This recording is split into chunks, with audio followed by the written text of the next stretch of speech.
me today. We're going to be exploring your summer love energy because, there's something very special about romance in the summertime. Like, it's a season of like attraction and spontaneity, new experiences, and sometimes even like unexpected connections. So today, because we're in the middle of May right now, getting close to June, we're going to look into who may be coming into your love life this summer and how this connection may unfold, the energy surrounding your love life during this season. And this reading is for singles only. So, yeah, please take a moment to look at the piles. So we have three piles here. We have pile number one with this green beautiful card. Then we have pile number two with this orange card, and then pile number three with the blue card.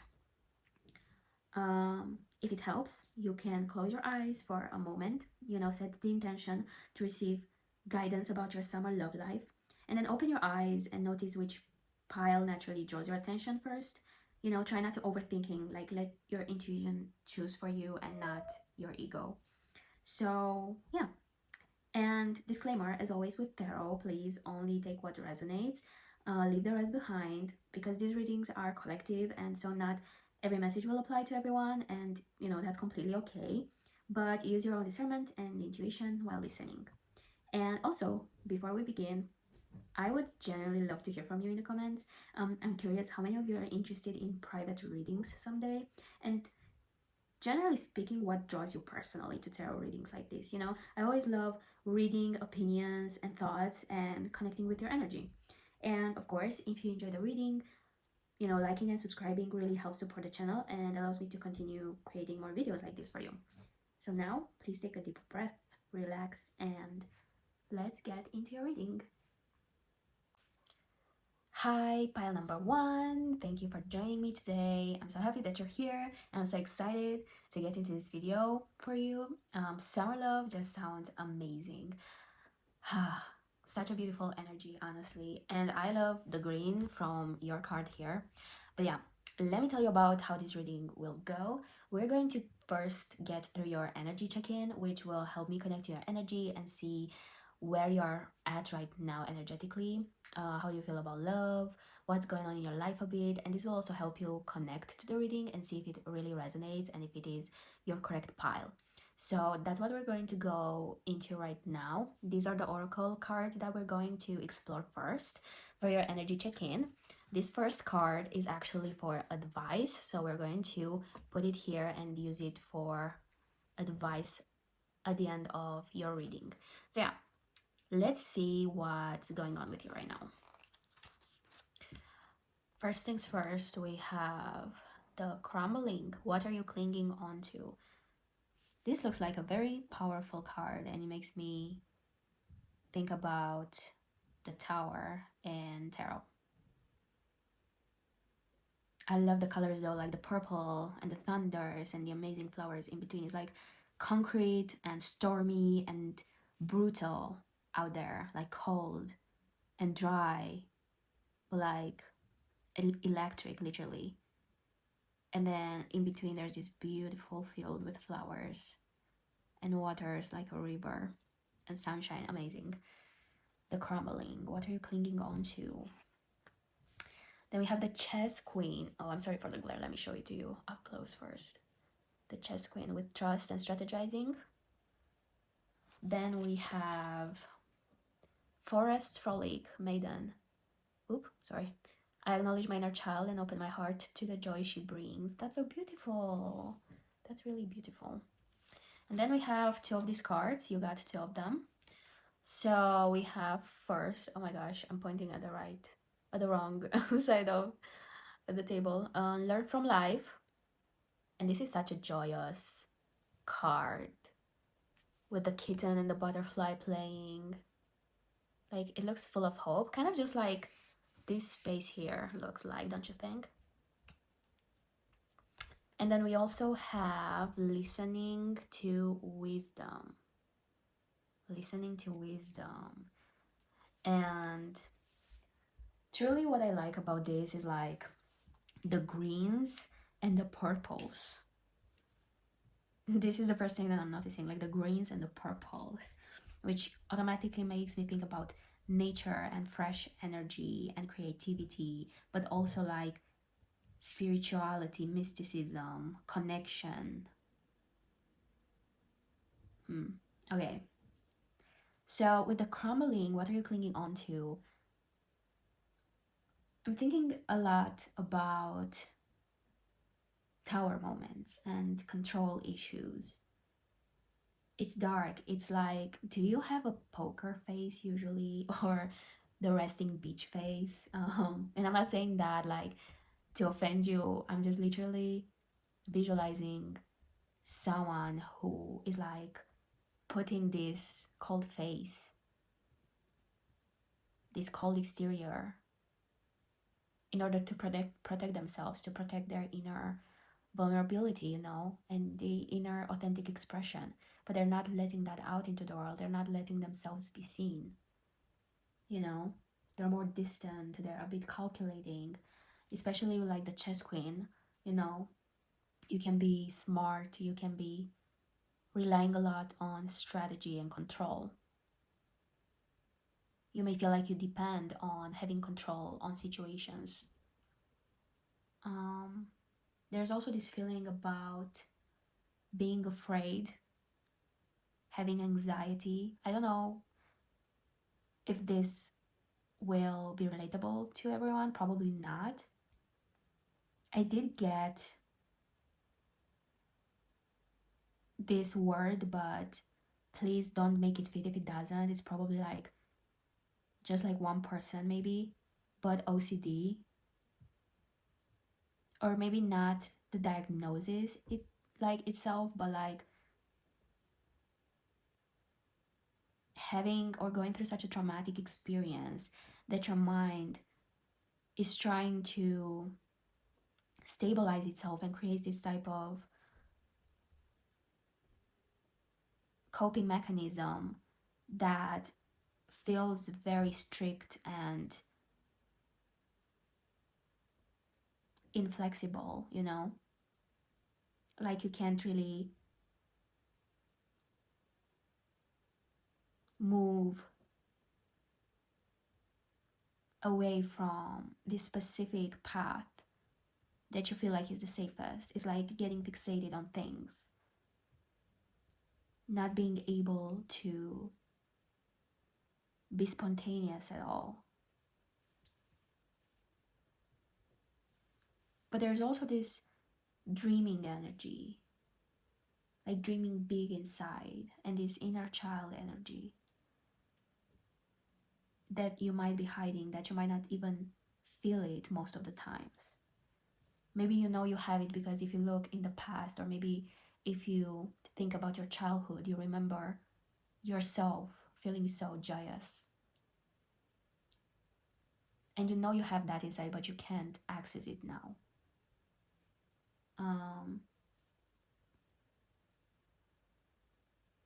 But I am getting the following words: happiness, animals. I do think that some of you may be animal lovers. You like to connect with animals. You might have pets. Or maybe you even tend to look for signs in animals, in which case your intuition might be correct. And if you do have a pet or pets, I do think that for a lot of you, they're trying to help you in this lifetime, in this season of life, to navigate. But you have to be open to receive their guidance and their messages, Just like this woman is like listening hard to what the crow is saying, because she knows she cannot hear the crow in the midst of the city's chaos. So she's consciously and intentionally making the effort to listen.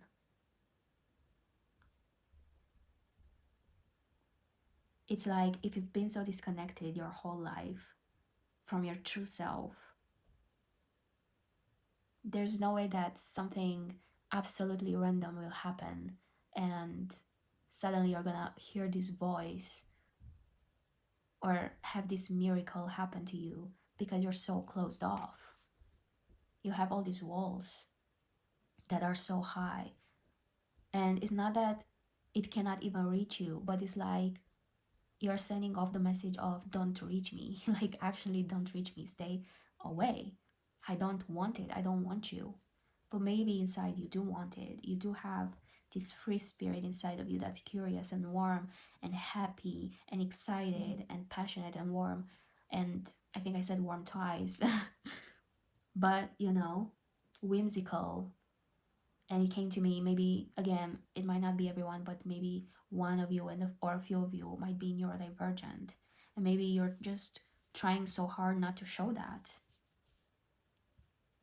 because someone or people in general might have told you at one point that you're weird, that you're too much, that you're not serious enough, that you're not disciplined enough, that you're not smart enough. So I think you've kind of taken a step back and decided, if I'm going to survive, I'm going to start behaving differently. I'm going to put on this mask, I'm going to be serious, I'm going to try my best and use discipline and strategy and goals and motivation to move and to succeed. Because that's what I need to do, because that's what you've been told. But these cards are literally saying that that's not the point. I do feel like you've had toxic relationships. I feel like saying you've had a toxic relationship, a romantic relationship that was toxic, but I do sense more toxicity than that. I do sense that people, generally speaking, didn't really connect with you properly. And were not able to be on your wavelength. And so instead of them rising to who you are, you lowered your standards and you've made yourself small.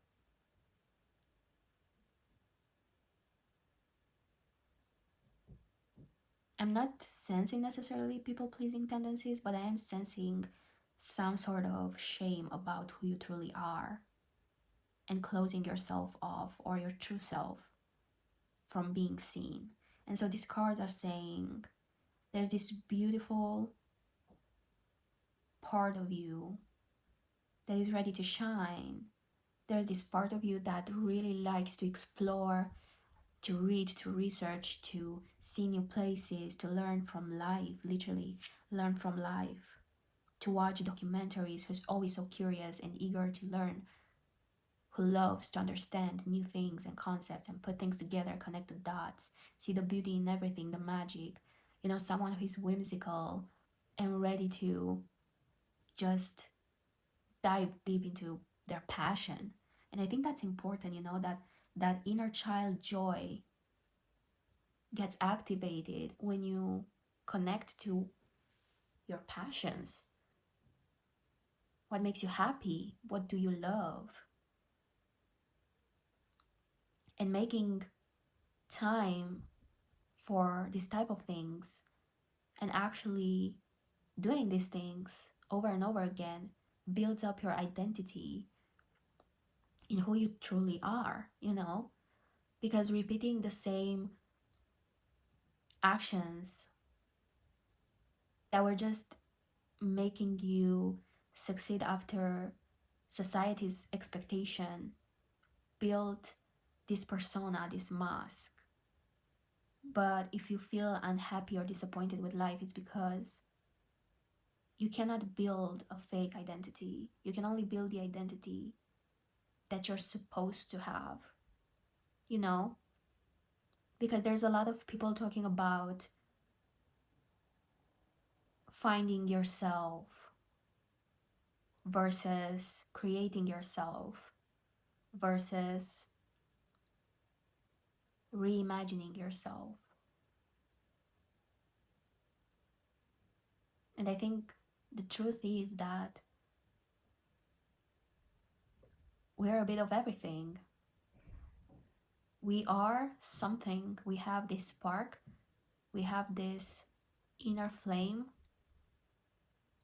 we are born with certain colors, and we hold them throughout our lives, but we also find more pieces that seem to fit with what we already have, until the puzzle gets completed. So I do think that we are who we are, but we also find more of that. But it's harder to find more of who you are when you don't even embrace what you already are. And I think there's all this fear regarding being yourself. I think you were made to believe that you're ugly, and not necessarily like in an aesthetic way, in a physical way. Although it might resonate like that. But I do think it's more like what interests you and what you like to do, what you would enjoy to explore, what sparks your curiosity, what you like to talk about for hours, what makes you laugh. I think there were people who might not have appreciated you like that. They thought you did not fit in with what was trendy, maybe. But these cards are definitely talking about reconnecting to yourself, reconnecting to your body, feeling in your body what feels good and what doesn't feel good. And that means letting yourself sit calmly in a safe space, in silence, and noticing your body. And when a thought pops up about something, see how your body reacts. Do you feel good? Do you feel excited? Do you feel happy, calm, safe? Or do you start to feel clampy? Your heart starts to race a bit. You start to feel restless, start to sweat, start to feel nervous.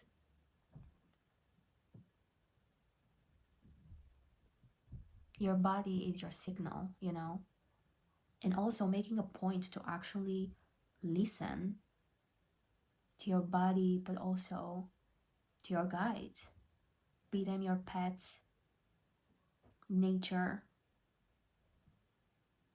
symbolism that you may come across throughout your day.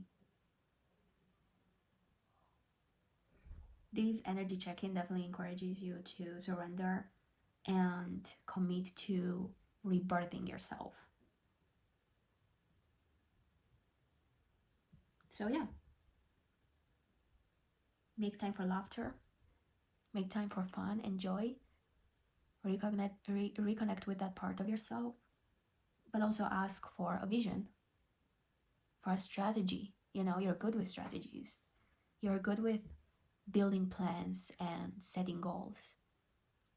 So combine it with your spirit, with the spirit guides, or with God or the universe or whatever you like to think about that is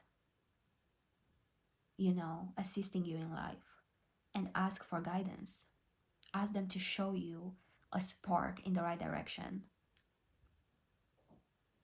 And when it comes to romance, like I said, I think there's this theme of having toxic partners who disapprove of what you like, who don't listen to you, who silence you, who make you feel inadequate and weird and maybe unlovable. Or maybe it was family members, maybe it comes from childhood and friends or colleagues, and maybe that's why you're not even open to romantic relationships. I think you want to be open to them. I think you're full of love. And I think that anyone would benefit from sharing their life with you, because you have an amazing, beautiful energy inside. You have a bit of everything.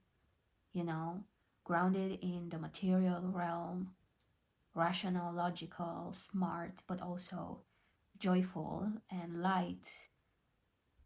You're screaming happiness and exploration and curiosity, but also spirituality. But I think you have to see that first and meet yourself first. And then I'm sure that your love life will catch up with you. So with that being said, if you've resonated so far with the reading, let's see who is actually coming towards you this summer. Let's see. Please help us understand who's coming towards group 1 this summer. Woo! Whoa, whoa, whoa, whoa, whoa. So we have the King of Wands, the Queen of Pentacles. We have Strength. Who is coming towards group 1 this summer in love? And King of Pentacles. We have the Queen and the King of Pentacles and the King of Wands. That's amazing. Please clarify the King of Wands, please. Okay. We got the Nine of Wands and the Knight of Pentacles. So many pentacles. Please clarify the Queen of Pentacles. Who's coming? The Three of Cups. Please clarify Strength. Whoa. The Hermit. Please clarify the King of Pentacles. We have the Seven of Pentacles with the Devil and the Moon. Do you see everything? I hope you do.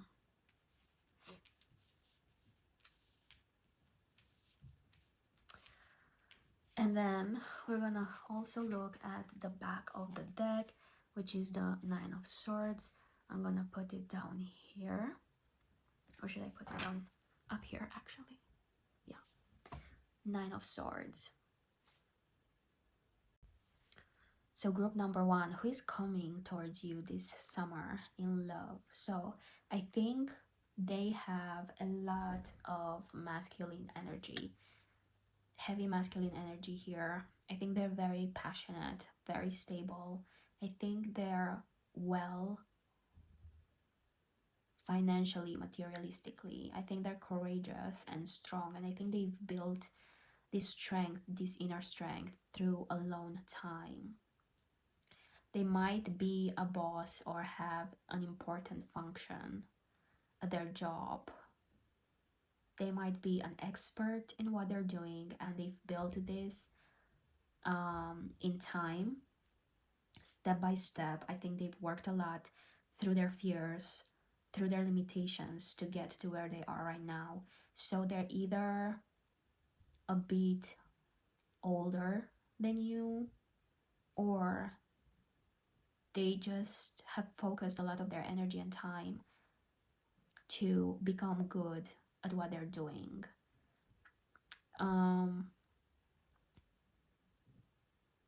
I think they're pretty balanced. I think they're balanced with their social circle as well.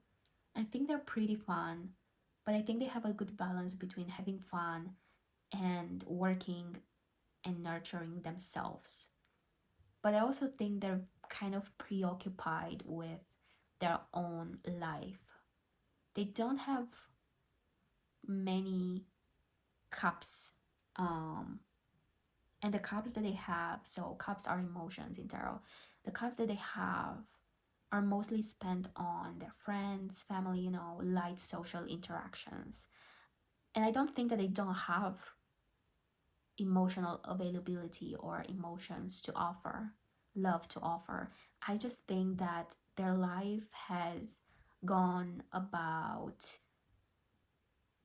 this routine, this work that they're doing, the life that they've built, trying to build actually something sustainable and stable and safe, that they might be a bit disconnected to dating. I'm not gonna say that they're disconnected from love, because I don't think they are. I do think that they're connected enough to themselves and introspective enough in order to be able to connect with a partner and be a healthy partner. But I just think that they're not used to the dating world because it doesn't seem like they've had the time and energy to date much. And actually, I think that they're even a bit tired. It feels like their spirit, like their soul is a bit tired. Um, Maybe they were hurt. I think they were hurt. We also have the Nine of Swords as the back of the deck. I do think that their mind goes back to the past and kind of replace certain things that happened. And it kind of feels like it happened quite a few years ago, you know, like kind of a longer time ago, not like just 3 months ago or a year ago. It feels like it's way longer than that. But it still affects them, which means that when they feel, they feel deeply. And I do think that they've put their whole energy into safety and security because, you know, probably what scared them, traumatized them, made them anxious or afraid, um, was something to do with not having enough, not being enough. So I think that they've worked a lot to feel secure, and now they're kind of getting tired of all that work. I think that they're very proud because they have what to be proud for, you know? But I think they also got to the point right now where they're like, you know what, this has been a journey, it's been fun, it's been tough, it's been, you know, challenging, and I've did it, I've done it, I've mastered it, I'm successful, or, you know, whatever success means for them, but it's definitely related to like security. Um, but now I'm kind of like, you know, bored. I'm bored of the routine. I'm bored of the small social interactions that I'm having just here and there. I'm bored of feeling like when I close my eyes, I see my set past. And I wake up in the morning and I work and it's the same thing over and over again. And I've worked on myself and I face my fears and I build my inner strength and I sense this energy of being ready. And I see that they're ready to move on into this Knight of Pentacles who is here to bring what they've built and what they've created to you, you know. They're ready to like move forward into a new journey, a lighter journey. So yeah. Okay. I kind of like this energy. Like, you know, it's serious, but it's capable. And it's not serious, boring. It's serious, I know my shit. And I'm good at it. And it also, I don't know why, but I feel like this sexy energy. I don't know why, but you know. So let's see how you will meet or where you will meet, whatever wants to come here. So how or where, okay. Will group one meet their summer love? How, okay. Please clarify the Eight of Swords in return. In reverse, oh my gosh. I'm sorry, I'm connected to the energy and disconnected from grammar. Also, English is not my first language and I don't speak it enough, unfortunately. Please clarify the Knight of Swords.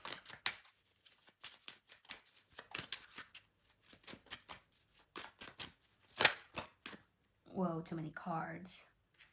I'm gonna accept this one. Please, okay, fast. Very fast energy. I feel like this is gonna happen somewhat fast. Also with the Tower, but like the cards are flying. They're like excited. Oh, too many again. But I'm gonna accept the Queen of Wands. Okay, and back of the deck we have the Four of Pentacles. So very interesting. I do feel like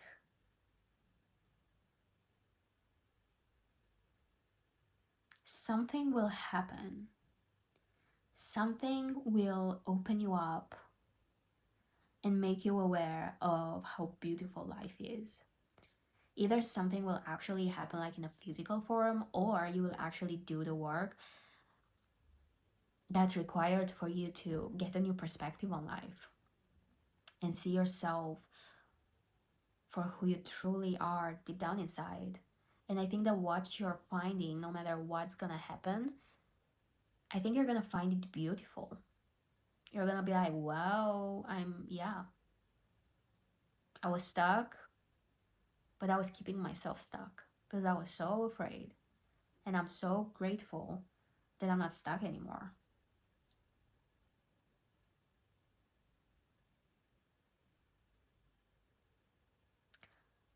I somehow feel like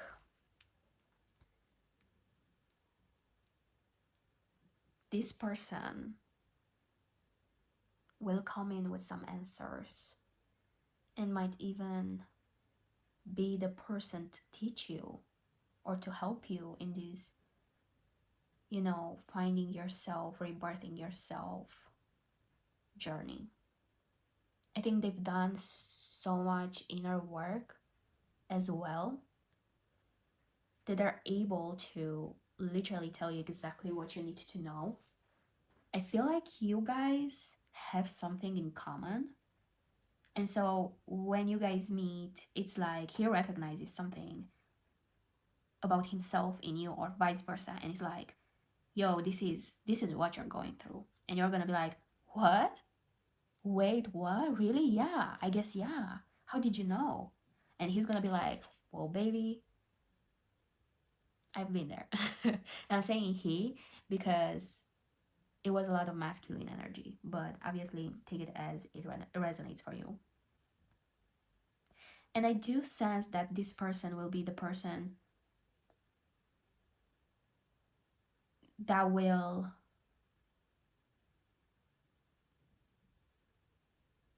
come to you with a proposal, maybe to hang out, maybe to date, asking you on a date, maybe to spend more time together. And I do think that whatever happens around here, this equilibrium that you are achieving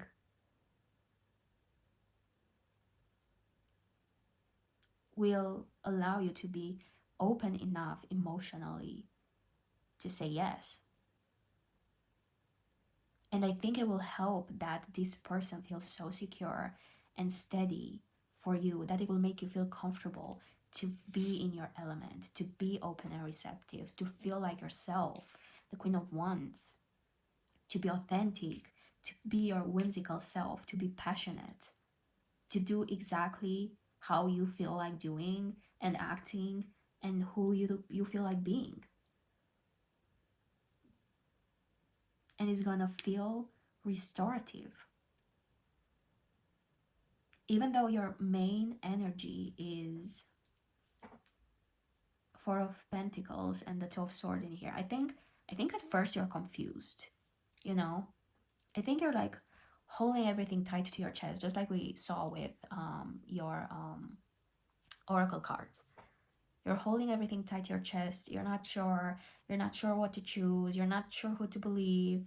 You don't like anything. Everything sucks. You have your own path and you know what you have to do, and everything looks the same. And I think this person sees like, hey, I've been there. I've been doing the same thing over and over again. I've worked to become the best at whatever I'm doing or whatever I've built. But listen, life is more than that. You don't want to go there. You don't want to like exhaust yourself just doing those things. And I think they do see these parts of you, and I think they want you to rest finally. I think that they feel like the next step in their journey now that they have achieved everything, is to allow you to be yourself. Also because your strength and, intelligence or whatever you're about, I think they also get inspired by you. I think they see a lot of things in you that mirrors them, but they also see a lot of things in you that they like, that they respect. And so they see you and they think, first of all, I want that person because they're so smart and cool and capable. But second of all, they just make my heart melt. They just make me feel like I want to take care of them. You know what I mean?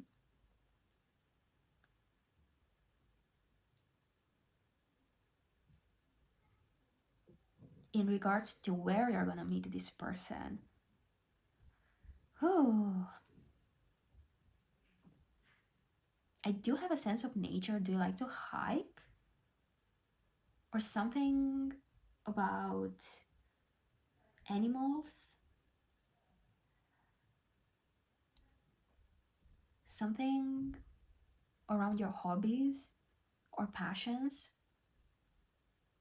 There might be a realization that happens for you that makes you go, wow, like, gosh, what have I been doing?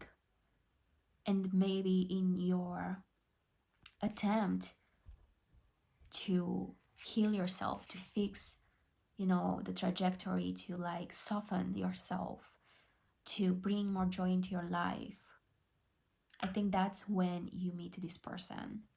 So connecting to your inner child, maybe remembering something from your childhood that you used to love, an activity, a game, a hobby, and starting to do that again. I think that's when you're gonna meet this person. And I think they're gonna be better at that thing than you. But I think they will know how to handle you in order to make you feel comfortable and not insecure. And I think they will be able to see clearly through your mask and through your walls, even though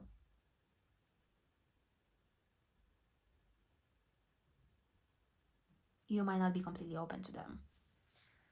Okay. Group number 1. Let's also quickly see how this connection develops. How does the connection between group 1 and their summer love develop? How? Okay.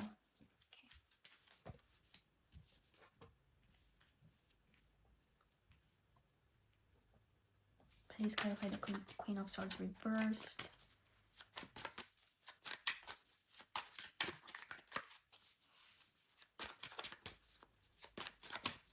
Please clarify the Queen of Swords reversed.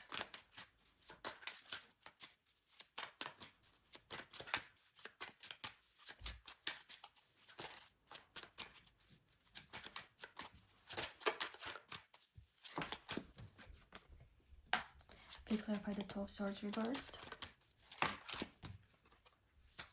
Please clarify the Four of Pentacles reversed. Okay. That's so beautiful, honestly. It makes me sigh. I think you're going to really soften around this person. And I think they're going to spark the light inside of you and help you really go towards what makes you happy. I think they're gonna restore this love for exploration, this love for passion. They might even like help you turn off your brain and give you some wild loving sessions. But I do also think that you will feel less confused and you will see things more clearly. Not only about your connection to them, but about yourself, because you have the Empress back of the deck, and I really think that's you, you know, reconnecting to nature and your body and your feminine energy and your nurturing energy, your sensuality, your pleasure. And I do think that you will open up.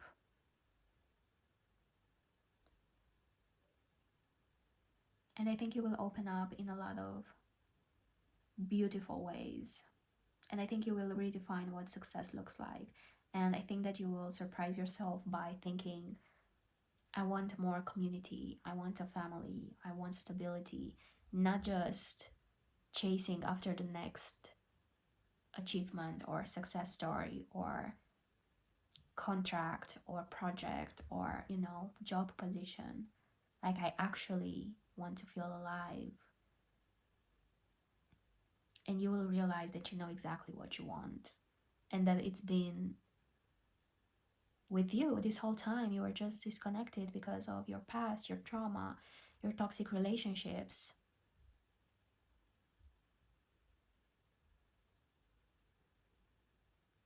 But yeah, it seems like you're going to meet a person who is really going to show you something different this summer. And it's gonna be very fun. And it's gonna be fun not just because of the new summer love, but also because of you rebirthing into the amazing soul that you are, you know? So, group number one, let's see your advice now. The gift of gratitude, heart chakra. Do you see the nature? I do think it's gonna be something about nature. And also heart chakra, open up your heart. Connect to joy, happiness, your inner child. I think something that will help you in this journey will be having a gratitude journal, listing every single day what you're grateful about.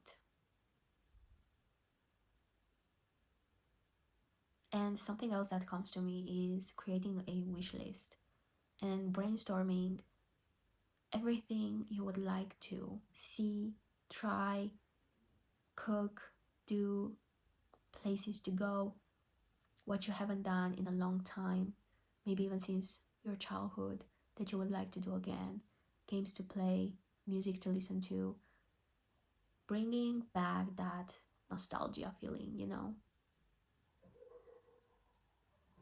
Yeah. So group number one, this was your reading. I hope you enjoyed it. If you did, please hit the like button and the subscribe button. And I really hope that I'm gonna see you again soon. Hope you have an amazing day or night.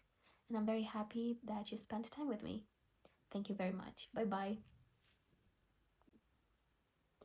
Hi, pile number two. How are you doing? Thank you for joining me today. If you chose this orange card, then this is your pile.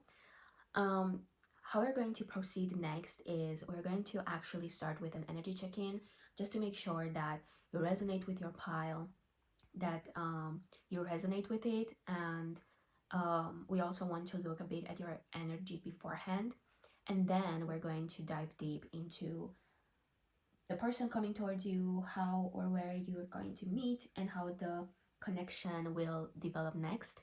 And then we're going to have a bit of an advice. So yeah, let's do the energy check-in now. These are the oracle decks that we're going to use. I'm actually going to put this card aside because this is actually the advice card. So let's see for your energy check-in.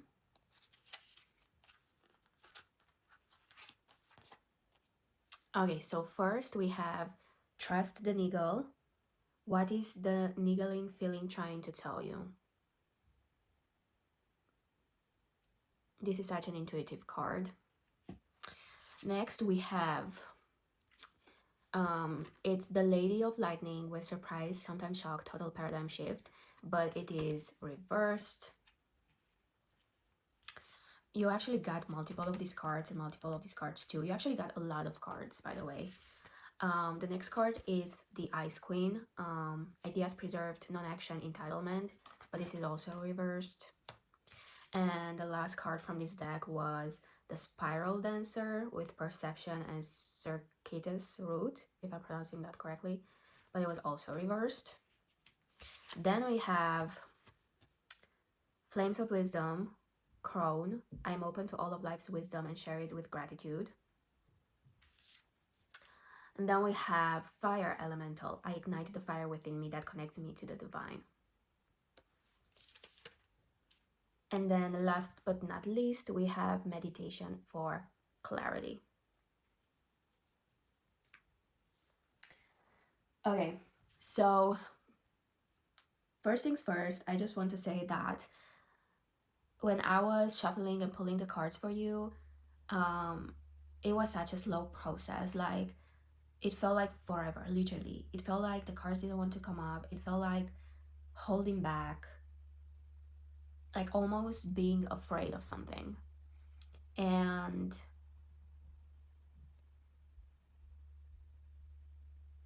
your energy is very interesting. We have a lot of sky. You know what? I'm actually going to put this upwards just so that you can see the images clearly, but we're going to know that they're actually reversed, okay? But just so that you can see the images clearly and the symbolism. Okay, so the first thing that is coming to my mind is we have a lot of sky. We have a lot of sky. We have a lot of reflection, a lot of purples. This is a very spiritual pile. However, because we have so many reversed cards, it's almost like spirituality is blocked, intuition is blocked. We also have a lot of light, a lot of energy, a lot of fire. Actually, this is really amazing, like an amazing synchronicity, because you have the flames of wisdom and then you have fire elemental, and this card also shows flames. And we can also see in this card with the Lady of Lightning this energy like lightning coming out of her hands. And lightning is also, you know, fiery. It creates fire, you know, so much energy that creates fire. So there's a lot of like fire symbolism. At the same time, we do have the owl twice, which is another amazing synchronicity. And we do have in general lots of animals, smoke. So what I see here is that first of all, you might be experiencing this disconnect from your body and intuition. I think that there's a lot of, or there are a lot of signs that want to come to you through symbolism, through animals, through the sky. I don't know if you used to do this when you were a child or younger, but I used to lay on the grass, I mean, on a blanket on the grass. And I used to look at the sky and the clouds, and I would literally see shapes in the clouds. And I was like, what is that? Is this on purpose? You know, like it felt kind of magical to me as a child. And it's kind of like that, like when we pay attention, no matter where you're actually looking at, it can be the sky, it can be animals, advertisements on buildings, you know, nature, or even with your third eye inside of yourself, learning to meditate and learning to, because we do have meditation for clarity. So obviously, this is needed. And this is probably not something that you enjoy or you are used to doing. But I think that what spirit wants you to know is You don't need to necessarily do the classic meditation where you like sit in silence at home and try to not think about anything and let go of all thoughts. I think meditation can be looking at something, observing in quiet and peace and seeing what comes up, seeing what pops up, what catches your attention, letting those things appear without judgment and observing them and maybe jotting them down, without necessarily engaging with them first. Just like, okay, thought, I jot it down in my little notebook or phone or whatever, and then you just let it go and you continue to observe, to look around, to see what else appears, just letting things appear. And then maybe at one point it's not gonna be just words or images that appear, but maybe it will be like full sentences, like whole ideas or concepts, and you can jot them down and then you let them go. And when you're ready to finish this meditation exercise, you can cleanse a bit, you can take a shower, or you can cleanse energetically, um, light a candle. You can even search on YouTube like cleansing sounds, or even if you sing a bit, if you like to sing, I think that's also something that can help. um, and then when you're ready, come back to your notebook or to your phone where you wrote those things coming up during meditation, and see what they mean to you objectively now that you're out of the meditation. Because sometimes when we let thoughts and feelings just bubble up and come to the surface, we can feel very connected to them, and it's gonna be hard maybe to not even get triggered, which is why the meditation exercise is so important, to observe without judgment, catch the thought, catch the word, catch the image, whatever it is, put it down, and then leave it. You stay with that feeling if it feels important, but you don't engage with it in a way that pulls you into this spiral. And then after you've cleansed, you come back and you're gonna have a more objective energy, and it's gonna be clearer what's what do you need to do with those things. Some of them, maybe you're like, it doesn't even matter. Some of them you're gonna want to explore further. Some of them may not make sense, so you want to like, you know keep them there in your notebook and then come back once in a while and see, do they make more sense? Is anything coming up in further meditations that might help make sense of those things, adding things to those things, adding meaning. And I think also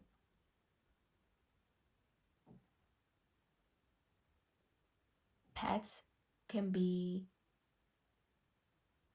or can provide you a lot of help during this time.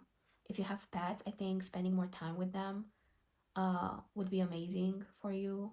Like spending quality time with them, like actually going to them and just sitting with them, petting them if they like that, or see if they come to you, and actually sitting there for 10 to 15 minutes and just being with the animals and see what comes up, see where they take you, emotionally, physically. Do they make you play? Do they make you cuddle? Do they make you have a nap? And also owls. I think it would be interesting for you to research a bit owls and the symbolism of owls. And maybe it might even be nice to get like a small owl plushie or something like that. The one from Harry Potter comes into my mind. But it does seem to have a lot of symbolistic meaning into your reading. Definitely connected to wisdom. So connecting to this owl energy might be nice. I'm not sure if some of you might have this tendency of being more controlling and trying to control things out of fear, out of anxiety. Like if things are not going the way that you want them to go, then you feel like you're going to go crazy. You get a lot of anxiety, panicking, because you can't go with the flow, because you feel unsafe, like it's not necessarily your fault. These things can be coping mechanisms that sometimes we don't even realize that we have, because we're so used to being like that, behaving like that. But sometimes these feelings of deep fear and even anger that come up when people try to get involved when we're trying to work by ourselves, or um, someone changing plans last minute, or someone wanting you to be part of something last minute, can make you feel angry. Like, why can people not make a plan beforehand, so I know, so I can prepare mentally, so I have this so I have this in control, so I you know manage to have everything in order before I leave. There's this energy of having to do things perfectly in a way that makes you actually more closed off than you need to be. And I'm saying that because these cards show that you have a lot of fire inside of you. There's a lot of passion inside of you that might not be tapped in. You might have tapped in into this passion, fire, power.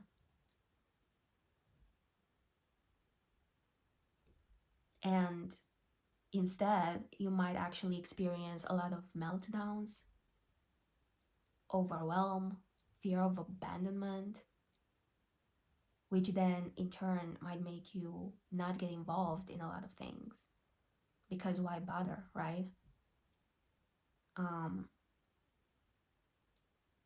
why bother enter something that you're not sure where it's gonna take you, if it's gonna work out? It's just gonna be like a waste of time and energy, right? So you'd rather just not. You'd rather just be by yourself and work on the things that you have control over. But there's this push from spirit that you reconnect with the divine, that you reconnect with your inner spark, and that you learn to have faith again. Something happened that made you close off, and the cards say that your body has been trying to tell you for a bit of time that, hey, we need more. We need something to give us life. You might be feeling flat emotionally. You might be feeling a bit depressed. And you might even have this feeling, just like this card says, what is the niggling feeling trying to tell you? What is that feeling of like little anxiety that kind of wants to push you to do something, but you don't know exactly what, and you're just trying to like avoid it, and maybe you misinterpret it and think, oh my gosh, why am I anxious all the time? Like, what's going on? I wish I could just be chill and do my work and that's it. But sometimes the feeling that pops up in our body as anxiety is trying to tell us you're unhappy. Your body is screaming to make a change, to reconnect. And how do you reconnect? Sometimes it's through, you know,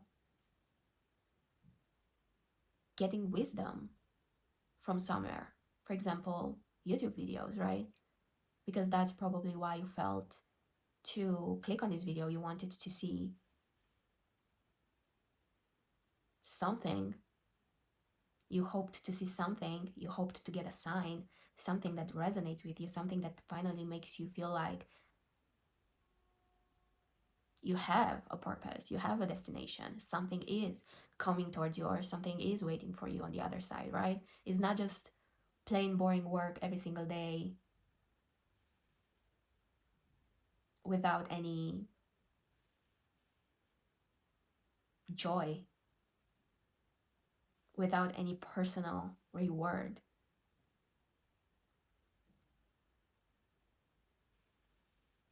I also think that not only you have a lot of passion inside of you, as in ideas, hobbies that you might want to pursue that you're holding back from pursuing. But I also think that there's this theme of sensuality that you're not letting yourself feel, and pleasure.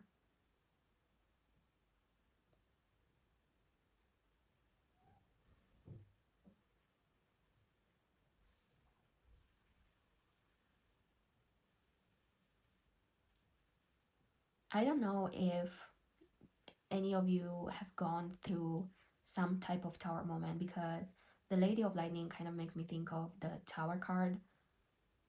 Um,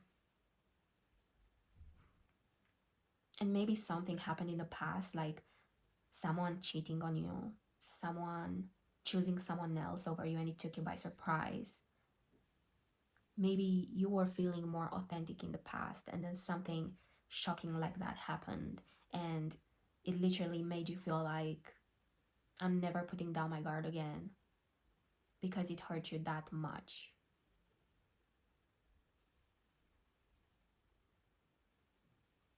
However, I think that if that happened, that was definitely a lesson.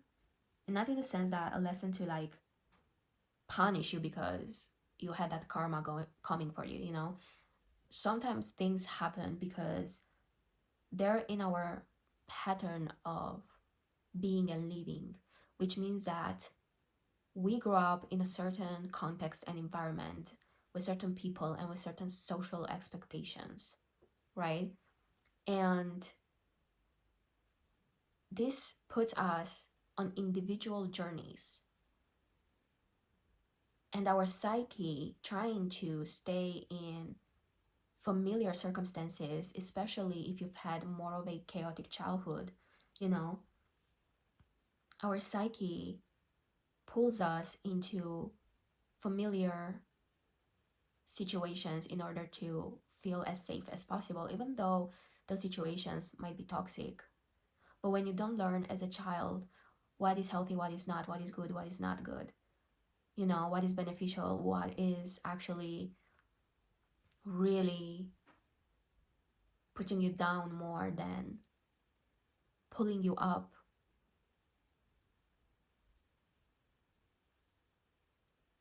we tend to not understand that there is more out there. But out of survival, we can definitely learn to mask that we are better than we actually feel. We are more successful. We are in control. Even though things are bubbling up inside of you and in private, you feel like a lot of the times you're out of control.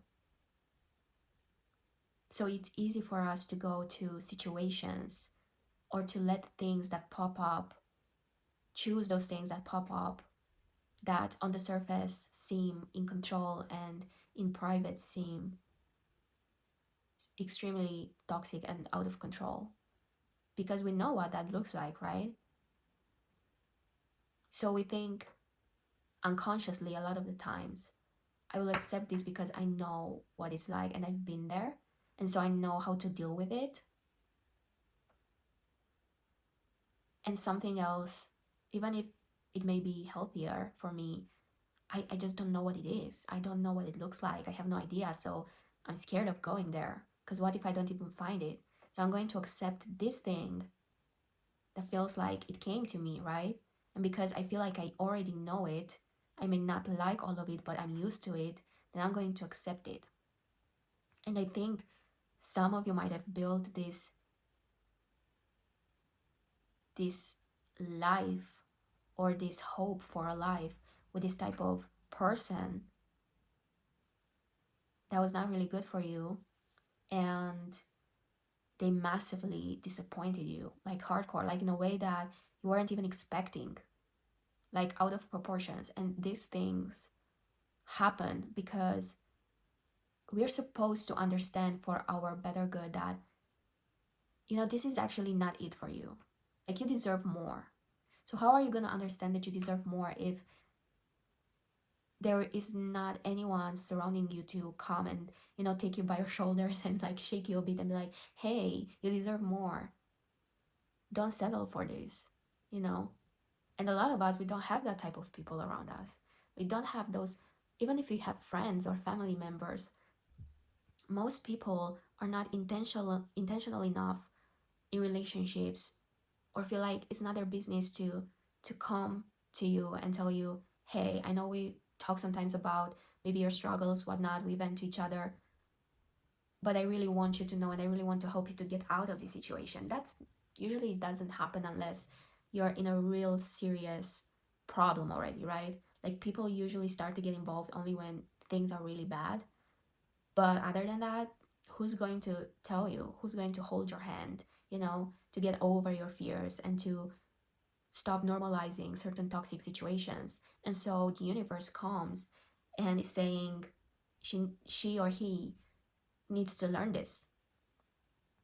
And I wanted to say she because it's a lot of feminine energy in this pile. But obviously it's not necessarily to be like the female gender. But this person is not supposed to stay in this pattern, in this cycle, right? So something happens in order to help you see the truth.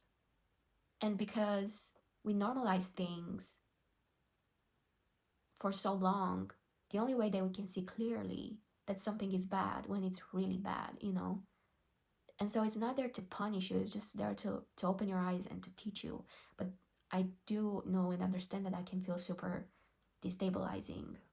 However, you're not supposed to remain in that fear. You're supposed to actually have the courage to look back and understand what happened and understand what went well and what really didn't go well, and learn your boundaries, learn where to draw the line, and find out for yourself what you actually deserve, because you deserve a lot. You deserve a lot, and there's a lot of intuition in you wanting to be heard.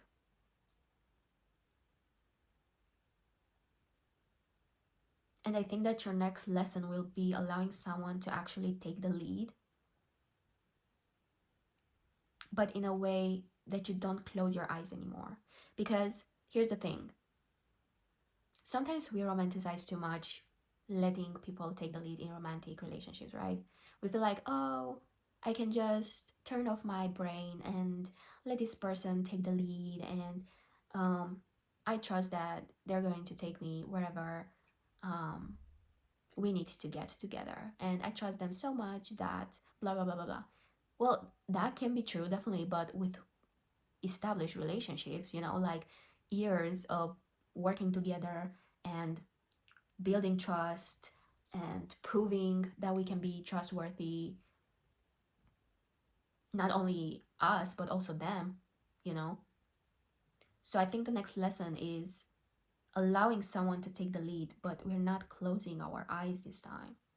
We are fully connected to ourselves, to our needs, to our boundaries, and to our passion.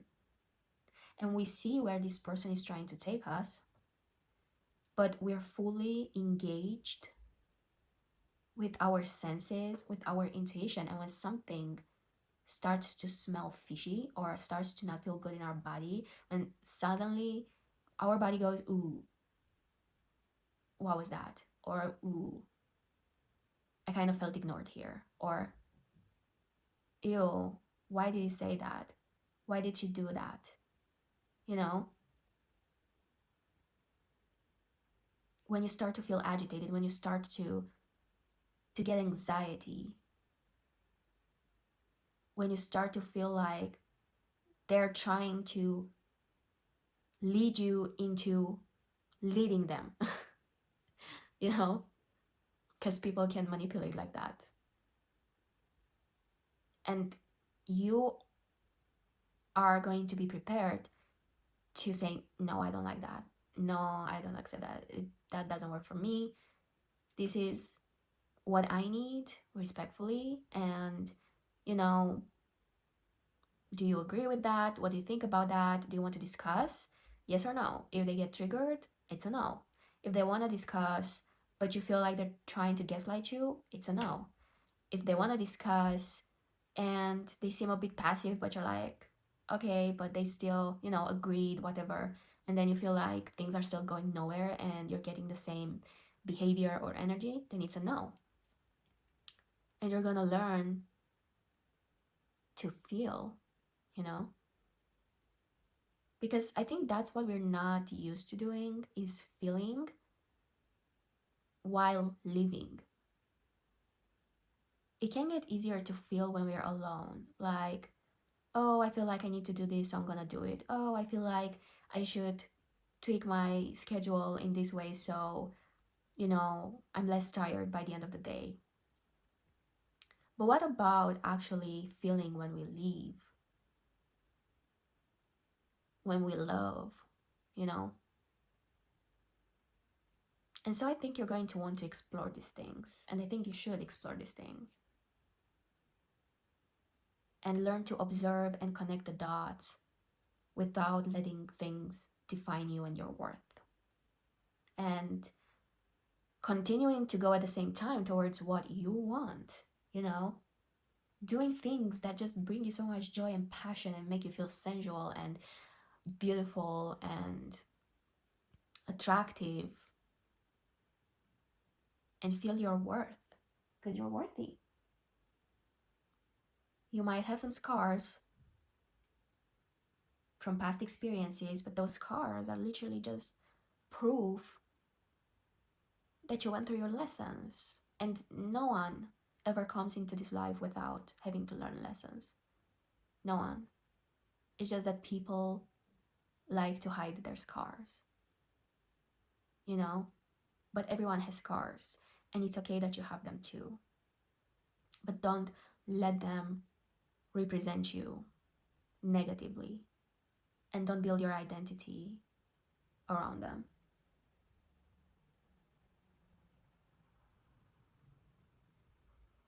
Okay, so if that felt like you, I know I talked way more than I needed.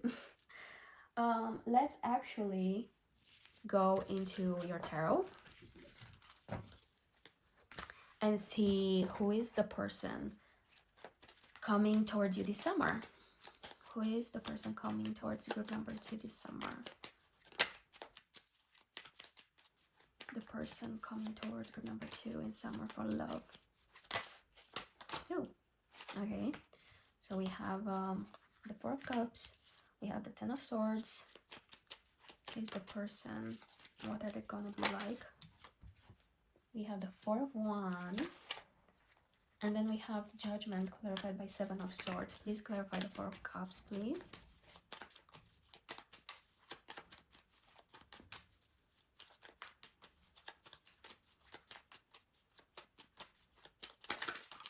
Okay. Ooh, we got 3 cards. Interesting. We have the Queen of Wands. We have the 3 of Swords. And we have the Temperance. Then please clarify the 10 of Swords again. Oh my goodness. You guys. This seems like a complex person. Not gonna lie. Let's see how we can make this fit. We have the 8 of Cups, Death, and the Tower. Oh my goodness, this is intense. Please clarify the 4 of Wands, 6 of Pentacles, and then back of our deck is 3 of Pentacles. Wow. Okay, so we're talking about who is the person coming towards you this summer. Okay, I was talking by myself. Like, I was already talking and interpreting the cards, but apparently the video stopped because my phone ran out of space. So let me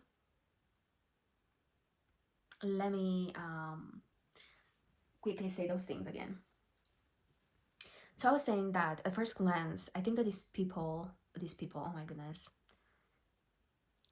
this person, sorry, I kind of got a bit stressed out seeing that the video was not actually running, and I was like, oh my goodness, when did it stop? But yeah, okay, let's get back into the energy, because I was very into it.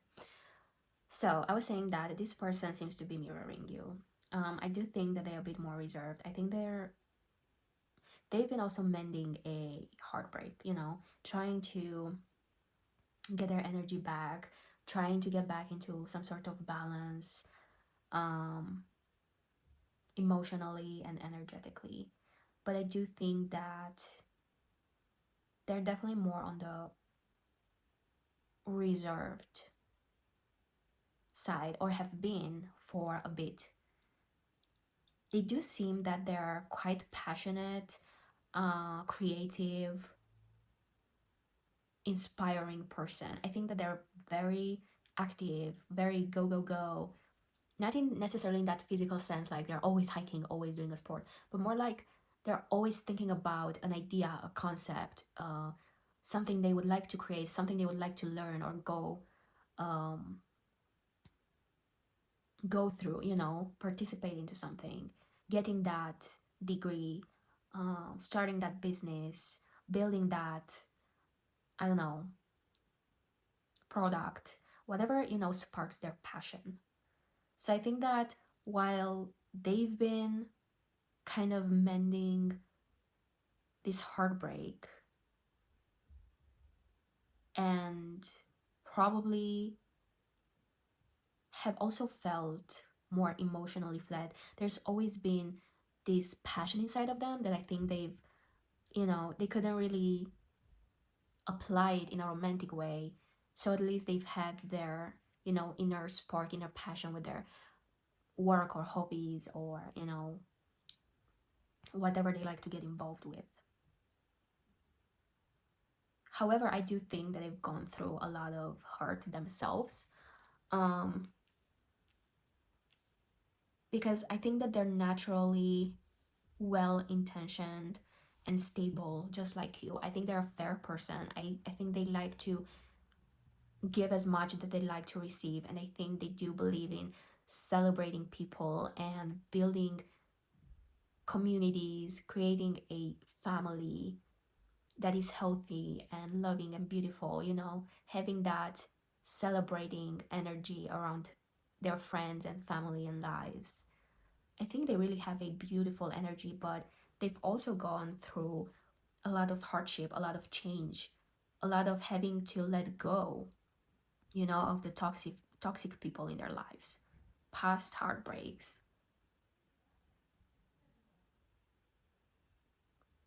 You know, I think that they might also have been betrayed.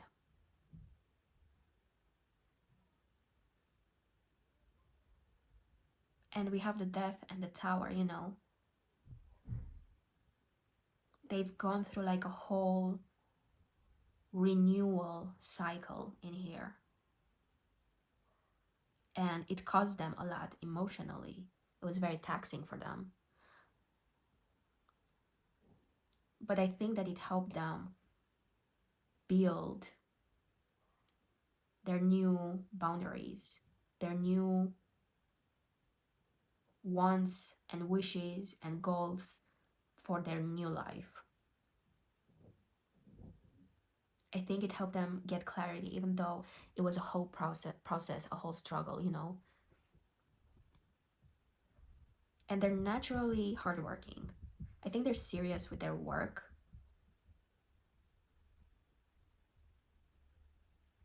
They might be a colleague, a work colleague, or maybe you were at school with them in university, university colleagues. Maybe you've once worked in a project together, volunteered together. Maybe they're already part of your community. And maybe you've already observed somehow in some context that they're good at being a team player.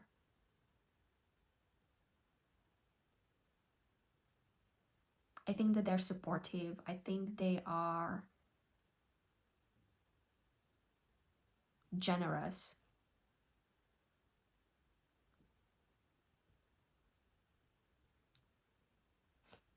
They might be on the more emotionally sensitive side.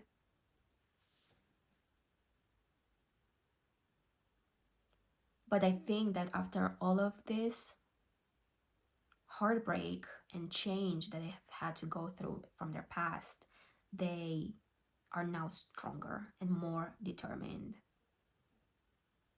And their vision is clearer for their future and what they want. Three of Cups, Three of Pentacles and Three of Cups. Definitely something about community, friends, friendships, friend groups from the past. I think they love to help.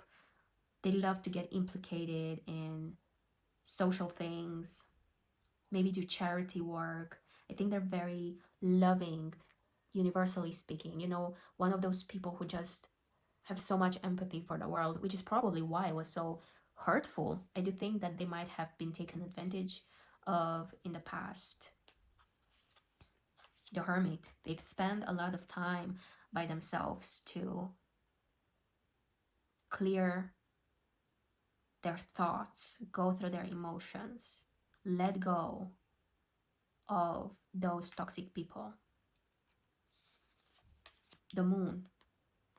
I did sense with the Seven of Swords that there might be something in them that have made them feel super guilty. You know, I think that they have their insecurities and maybe their own little secrets, you know, their own past actions that they're not proud of. Although I don't think that whatever has transpired on their side in the past was not done with malicious intent. I don't think that they're bad people, but I do think that they were emotionally vulnerable enough to get overwhelmed and confused and maybe make a few mistakes of their own that has really made them feel super guilty, you know? Because with the Four of Cups, it's like they have this amazing, beautiful, colorful, full of magic energy, rainbowish cup available on their side, and it's so amazing. Like you can really see that it just completely changes the side of the card, but they keep looking back at these empty cups, you know? So it's like looking at everything that they're not because of their past instead of looking at everything that they are. And they've always been, you know? And I think that maybe part of the lesson was that, you know, with judgment, we've always been good people as well. Like our past mistakes don't have to define us, especially when you go through such work to understand what happened, to see what didn't go well. Why did you act like that? Why did you accept the wrong things, you know? And sometimes things happen so fast that it's super blurry. Like someone did something to you and then you felt horrible and that made you react disproportionately because for whatever reason it was too much for you, you know? And of course that doesn't make what you did right, but it's also not something to forever hate yourself for, you know? And I think they've learned to forgive and to accept this side of them that maybe was not 100% honest either. Because I think that they were hurt by people, but I think that they also did some things that they were not proud of and that was not 100% transparent or clear or, you know, clean. And I think they worked a lot to like forgive themselves as well and let go of what they did, not only forgive people who hurt them and let go of what those people did. So it's a lot of like integration between, you know, their quote unquote good and bad sides or good and bad parts. And then we have the Ace of Cups. I feel like after all that work, they're ready. They're ready to open up. They're ready to give, to receive, to build something, a family, to work on that vision, you know, to use all that spark that they actually have to create something beautiful. So yeah, now that we know a bit more about your person, let's see how or where you will meet. Let's see what wants to come out. Spirit, please tell us about groups 2 person. How will they come to group 2, or where they will meet, how their connection will start. Give us more context about their summer love. We have the Queen of Pentacles, the Four of Wands again. Okay, I feel like a celebration, an event, a party, a reunion, something. Ooh, too many cards. How will we connect this summer? The context, where, the location, the circumstances. Please tell us more.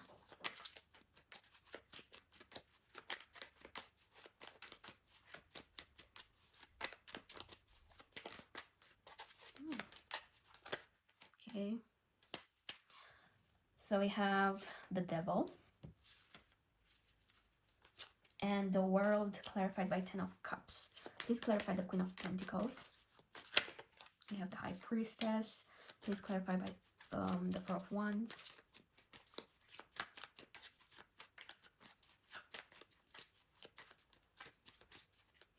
A festival is also coming to my mind, a concert. Four of Pentacles, okay. And please clarify the Devil.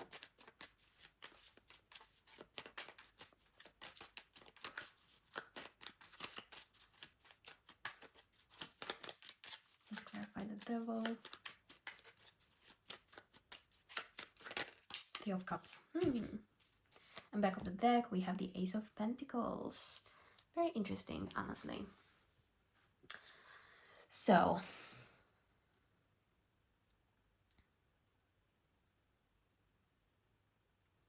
I think that you're going to connect when you're going to feel more valuable and worthy in who you are, and when you will be able to connect to your intuition, when you're going to open up intuitively, when you're going to start being receptive to your surroundings, meditating, being open to synchronicities and symbolism, because that will, first of all, it will open up your heart as well. It will open up you energetically, but also it will teach you that you are a very valuable person, you know, because the Queen of Pentacles is secure, is respected, is abundant. She's taking care of her body. She's connected to her body and the body's needs. She doesn't rush. She doesn't let people rush her, because she knows exactly when she needs to be where and what she needs to do based on her own values, needs, and desires. And so I think that you are going to actually open up and you're going to receive a lot of information about yourself. And I think this is going to open up some chain of events and some opportunities. There is, like I said, this type of event, maybe celebration, festival, concert,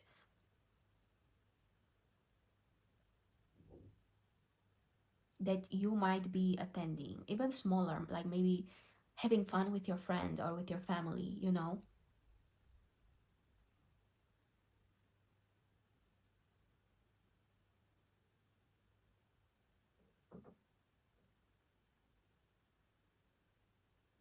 And even though you may feel still a bit destabilized, unsure, not really wanting to be too open, because I think you're opening up for yourself, but I don't think that you're gonna be up to just anything. And I do feel like you're still going to have this feeling of people bring unnecessary struggle and trouble, so you tend to stick to your group of close friends.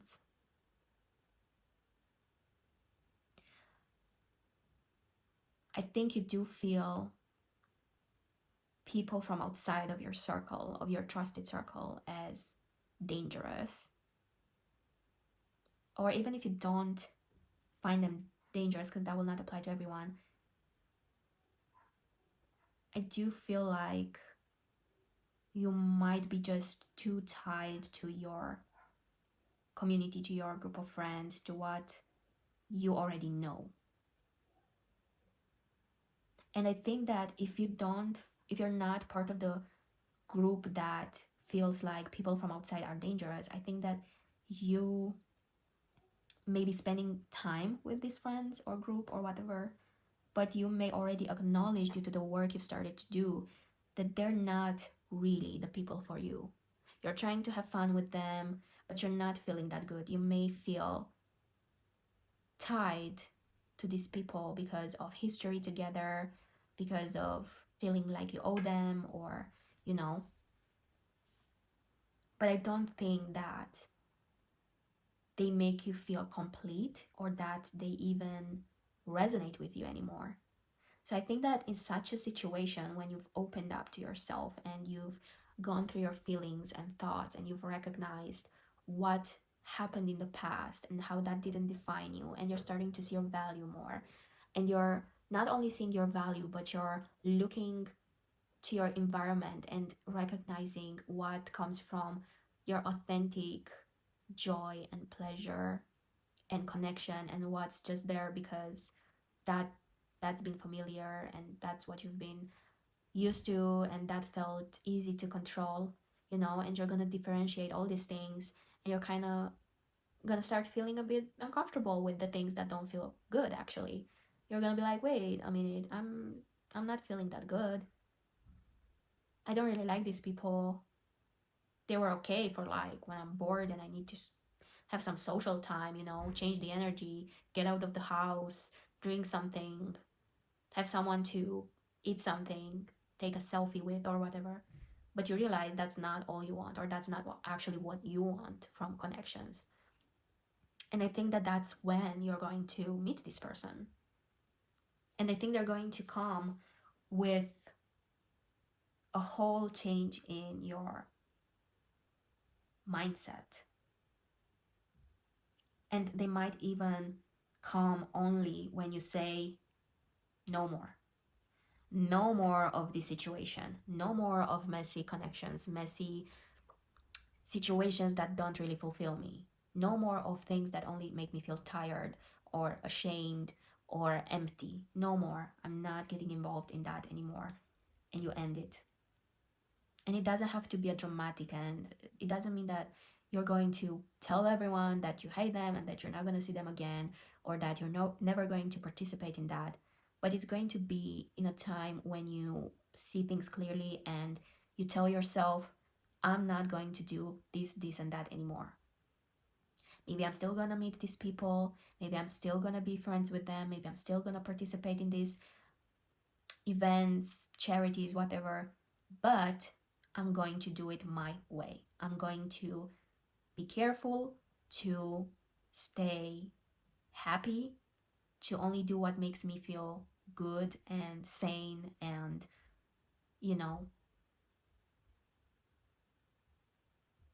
gives me energy, not takes my energy. When I feel tired, I don't compromise anymore.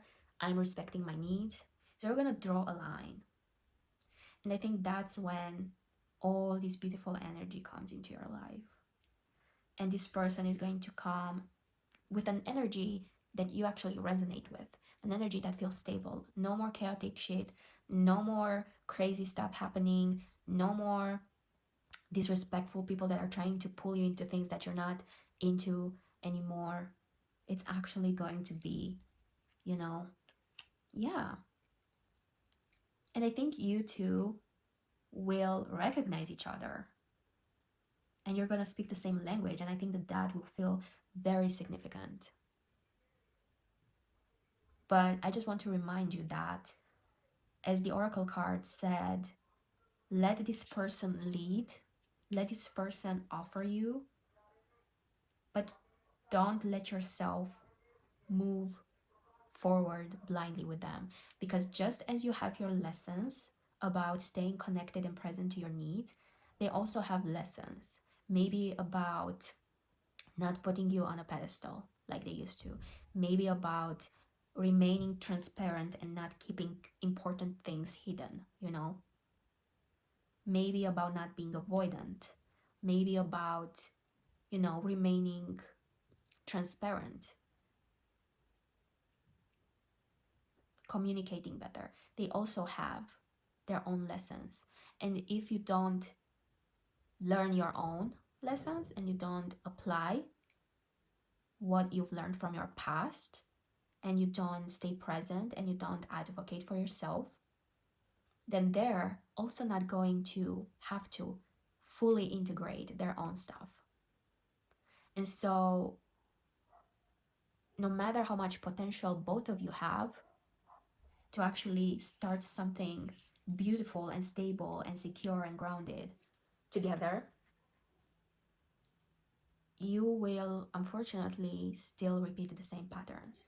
So both of you have to continue to do your individual work, and then I communicate for myself to you, and you get in check with yourself and do your part and get back to me with the right actions. And that's how we actually start building something. And we create this circle of the world, an actual positive cycle, right? And we can actually achieve happiness together.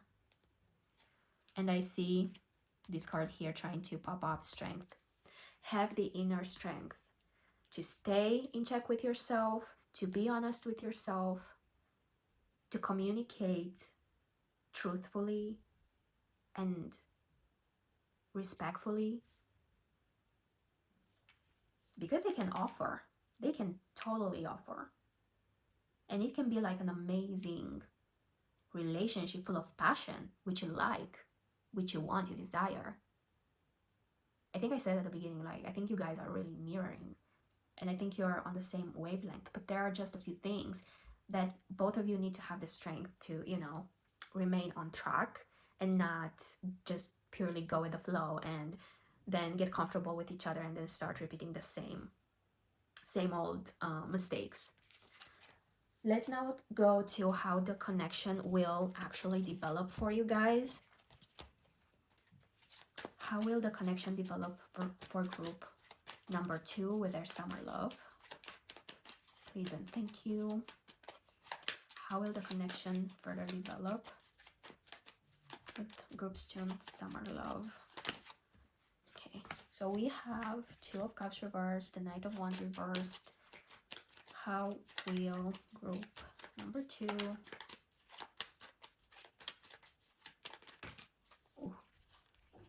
2 of Wands clarified by Temperance, 3 of Cups clarified by the High Priestess. Please clarify the 2 of Cups reversed, the Hanged Man. Please clarify the Knight of Wands reversed. The World again. And the Devil again, back of the deck. Super interesting. Okay. So what I see here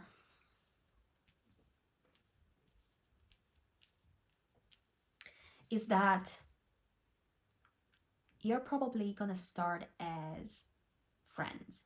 I think both of you will be kind of scared to get involved romantically at first, even though you energetically, spiritually recognize each other, right? So that will make you be more passive at first.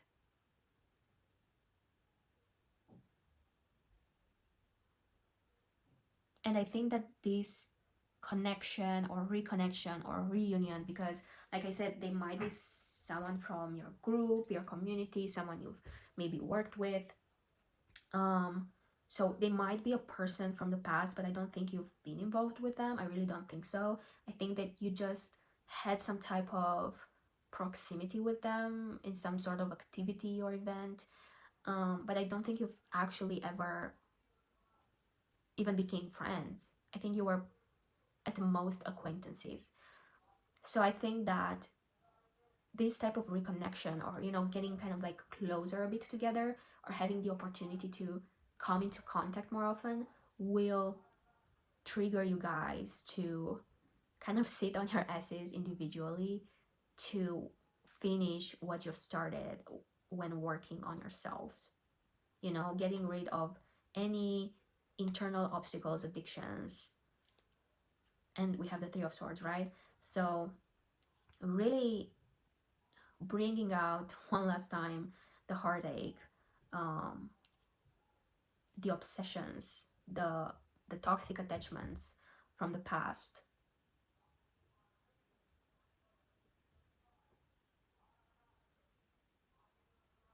and working on them one more time in order to close those chapters. And I think that you will reach a point where, like, okay, I see it now. I don't want that shit anymore. I don't want to repeat those patterns. I deserve more. I want that to be done, and I want to move on. And I think you will. You will start looking towards the future more positively. And I do think that you're going to start opening up and become friends. And I think that through friendship, you know, you will learn to open up to each other and to intuitively feel each other and learn that you guys really are safe for one another. And I think that's really, really beautiful. So I don't think that your summer love is going to be an immediate dating experience. I think that they're going to be maybe more like a crush, or maybe more like a, oh, I remember you and I feel like you're an interesting person and I have like a pull toward you, but my first instinct is to like tell myself to just forget about it and forget about you and just focus on what I know. But I think that if you're going to listen to your nudge, right, to your nuggling, you're going to see like, but why do I have to remain stuck in the past? Why do I have to give my power away to whatever happened before? Because I deserve more. And you're gonna see that, and you're gonna experience that, but it's gonna be more like a slow burn. I really see this as like a slow burn.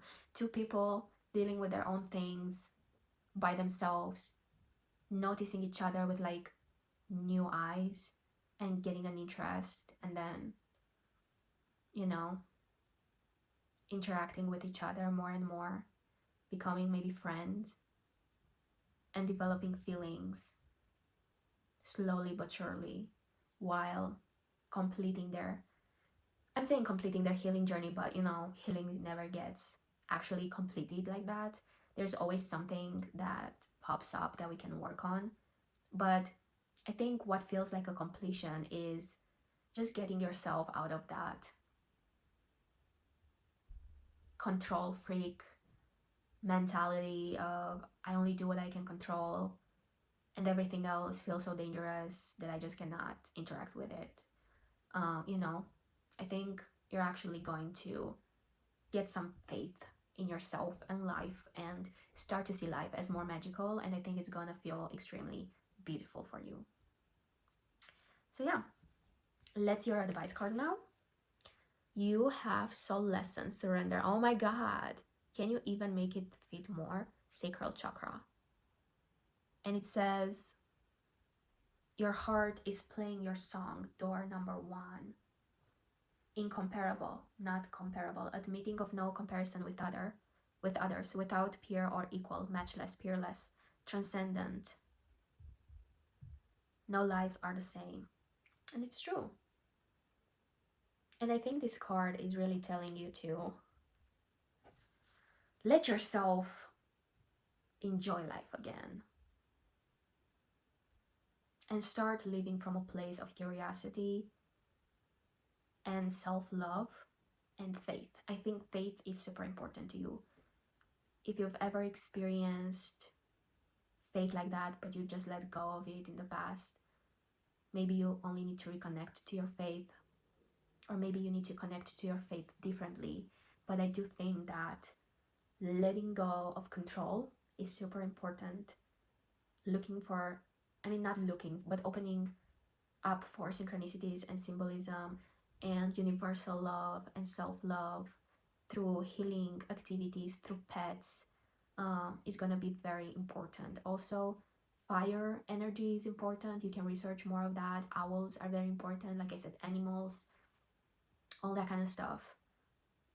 Connect to them, see how you relate to these things, and let yourself explore this part of life. Not everything has to be like a spreadsheet or a goal or an achievement or corporate success, material success. You can obviously have all of those things at the same time if they're important to you, but that doesn't mean that you shouldn't also let yourself dream and trust more.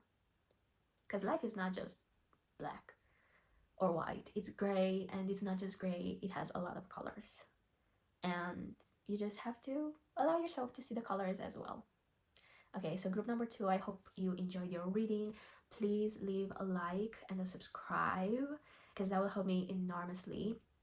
Leave a comment if you feel like it is gonna help me as well, in exchange of energy. And yeah, hope you're going to have a good day or night, and I hope to see you soon. Bye.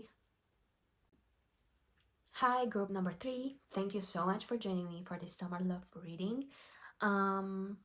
We're going to start by doing an energy check-in with some oracle cards, and then we're going to jump in with tarot to see exactly who is the person coming towards you, how or where you're going to meet, and then we're going to see how the connection develops. And last but not least, we're going to have some advice for you. The advice is exactly this card on top, but we're actually going to put it on the side because we're not going to use it right now. So let's dive into your energy check-in. First, so hard to grasp. First, we have protection, call back your power, cut the cords, soul retrieval. Interesting. Then we have Sisters of the Seasons, cycles of growth, natural law, divine order. So this sounds a lot like divine timing. Then we have Sun Goddess. I celebrate each sunrise and recognize the healing energies of the sun. Okay. And the last card that you have is Make a Move. Okay. Do you see them all clearly? Okay.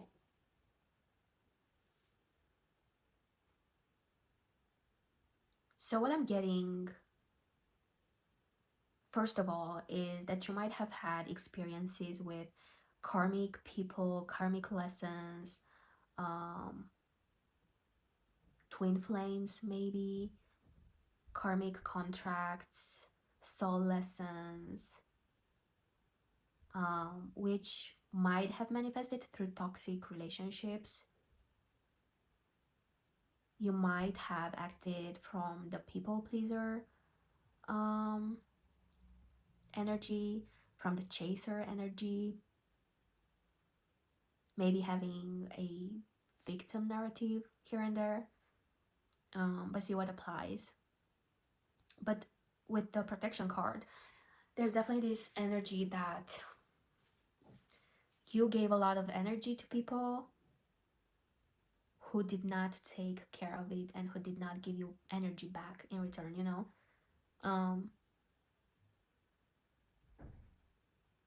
Putting yourself out there and pouring your soul, your love into all sorts of individuals and situations just to feel some love, just to get accepted, and then being disappointed that nothing came out of it can feel very discouraging and tiring, right?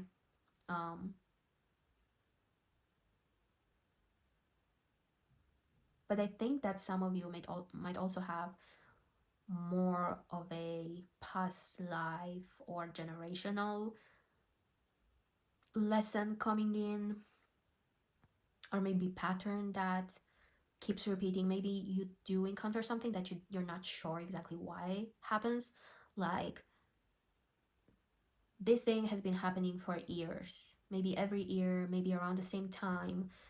You notice the same pattern happening and you don't know why.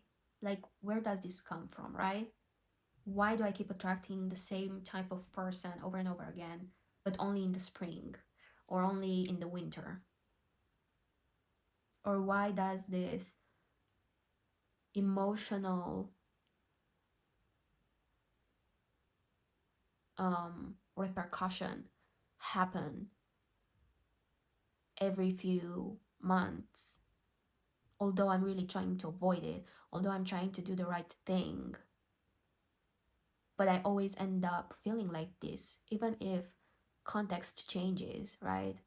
Actions change, places change, people change, but I always end up feeling exactly like this.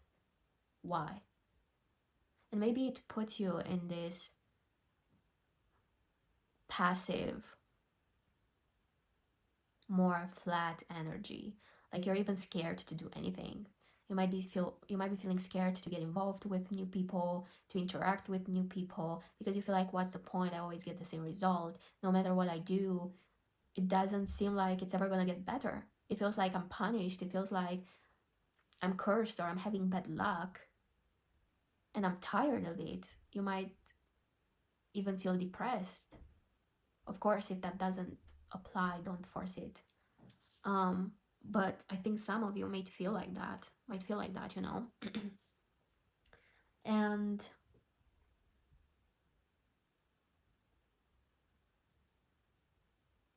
I also see a lot of feminine energy, a lot of feminine emotional energy. Some of you may be in your emotional state a lot, moving through life, following emotion more than anything, and maybe even letting emotion consume you, which also, you know, kind of creates that physically passive state of being, because you can get so overwhelmed due to strong emotions that you don't know how to make sense of. And so it's hard to, like, you know, organize them, release them, and move your focus onto something else.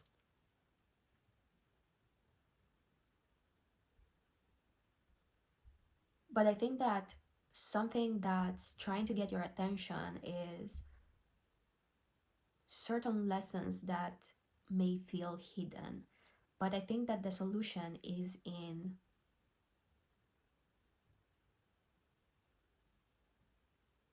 finding the opposite.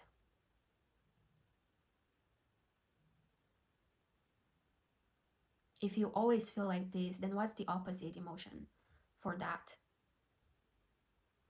And if that emotion that you don't like always comes from this type of situation, no matter the fact that there's always a different person involved in a different place or whatnot, there's something similar that happens that gets you feeling the same negative emotion.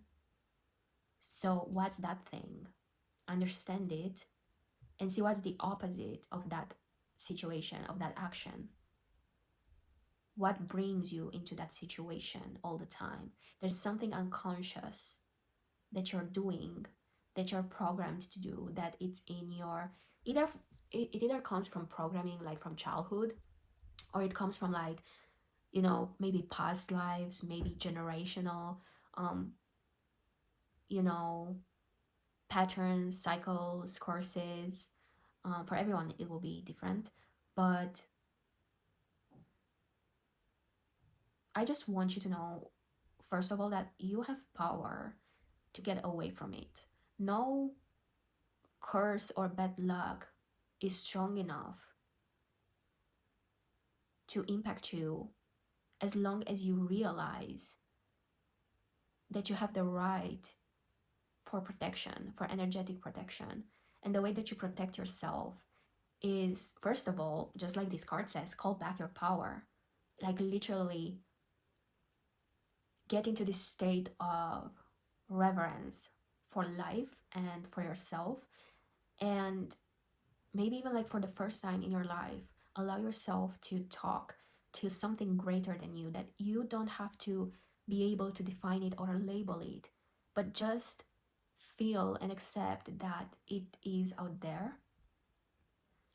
And if something has the power to continuously happen to you in a negative way that makes you upset for quite a while, then there's something definitely out there that can get you out of it. Because there's never, in this world, there's no such thing as just black or just white or just yin or just yang, you know? Like, there's always cyclical, it's always connectivity in opposition. There's always going to be that opposite thing happening. But you have to recognize that and tell life that you're not a victim. You don't want to be a victim, you know, and you're ready to get out of it. And you're ready to take back your power, because victims give away. Well, I shouldn't say victims. I should say people who have the victim narrative give away their power in order to get some sort of attention or love or energy. But you can always take your power back, call your power back. Think about all the times, places, and people and things where you have given your energy to, your time to, your resources to, that didn't feel right, that didn't make you feel appreciated, didn't make you feel loved, didn't make you feel valuable, that made you feel exhausted, that made you feel anxious or depressed. And tell yourself, I call back my power from all those things or all those people and places. I call back my power, and I send back all the negative stuff that I'm feeling that's not mine. And even if it's mine, I send it back.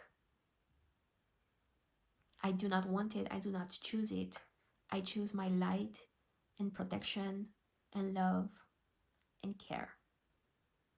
And you can even visualize cutting cords with people. Imagine cords between you and those people, and imagine this huge pair of scissors and literally see the cords being cut, and feel yourself getting liberated and see that person like move further and further away from you, right? And you can even call your power back from past lives and tell yourself, tell your soul, and choose for yourself and for your higher self that those things do not define you. Whatever they were, you can accept to take the lessons, but you're not going to sit in that energy anymore and repeat the same things over and over again. Because now you know that you can and you want to learn the lesson to become better and then just move on with your life. And I think that's key for you. There's also this theme of nature, sun, seasons, connecting to Mother Earth, you know, connecting to the nature, connecting to the sun, connecting to the seasons, and see how your body reacts to everything. Because I sense that you've been disconnected for a long time from your path and automatically your body as well. So the first thing to do is to recharge. And recharging is not just sleeping, although sleeping is very important and resting is definitely very important. But you need to learn other ways to recharge. And if you've been so emotionally stricken, what's the word?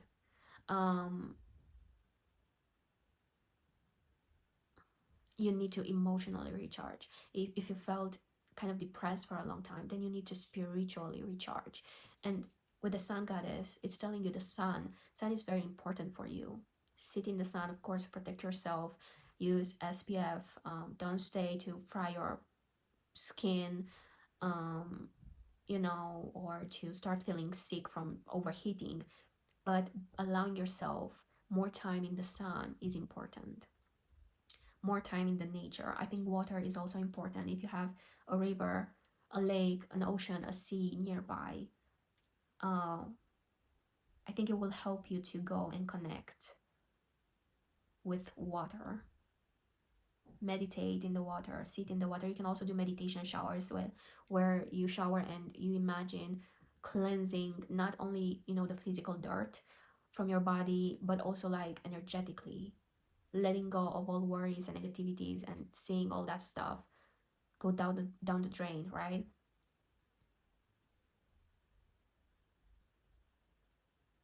And I think you need to reconnect more to joy and gratitude. Gratitude is very important. It's been joy and gratitude, I think, were part of all the piles today. And it's a big theme right now. There's so many things in life that we do not have control over, but we do have control over our own personal joy and our own personal emotional and spiritual hygiene. Another thing that is important with the sun goddess is not only to spend time in the sun and recharge and, you know, get energy every morning from nature, but also at night to do a spiritual cleanse and let go of the things before you sleep. Movement, I think, will also help. I'm being called to say yoga, swimming, stretching, dancing might be very beneficial for you because they will help you connect to your senses more and to your energetic body.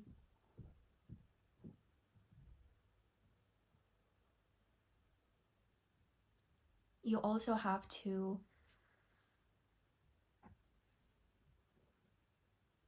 maybe even like create a list of the people that just drain your energy and learn to put boundaries and not absorb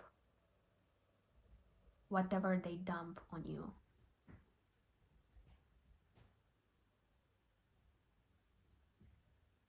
There might be people who are keeping you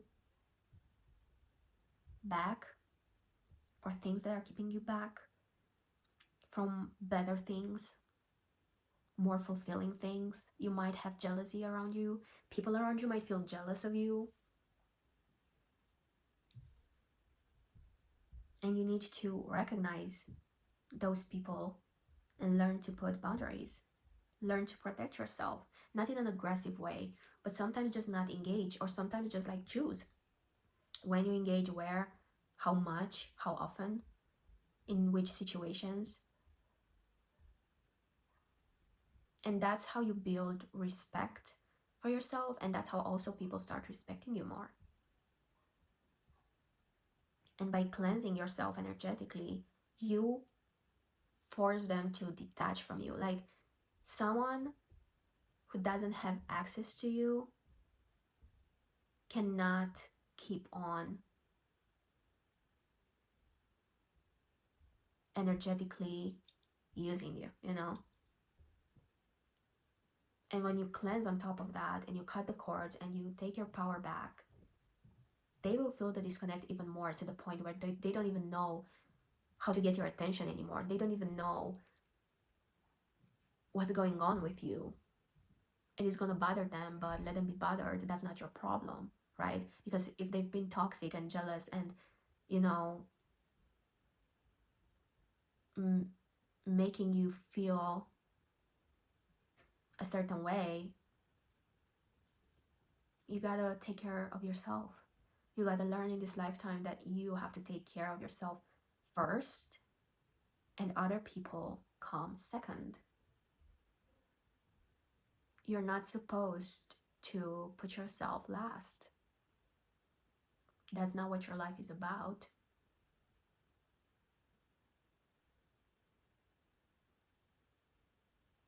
There's also this theme of divine timing.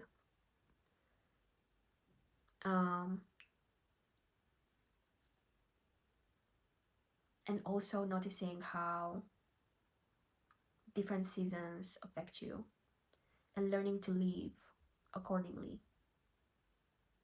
Usually people who are more emotionally and spiritually sensitive is because they're very receptive. And when you're so receptive, you need to learn to customize your life in a way that feels good based on your menstrual cycle, the seasons in your life, the actual seasons, spring, summer, fall, winter, you know, the lunar cycle.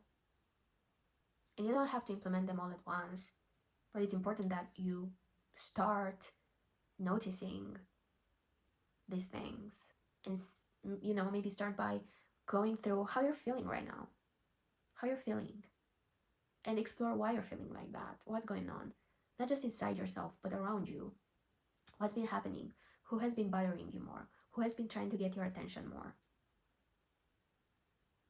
Is it a full moon? Is it a new moon? For example, now it's a new moon.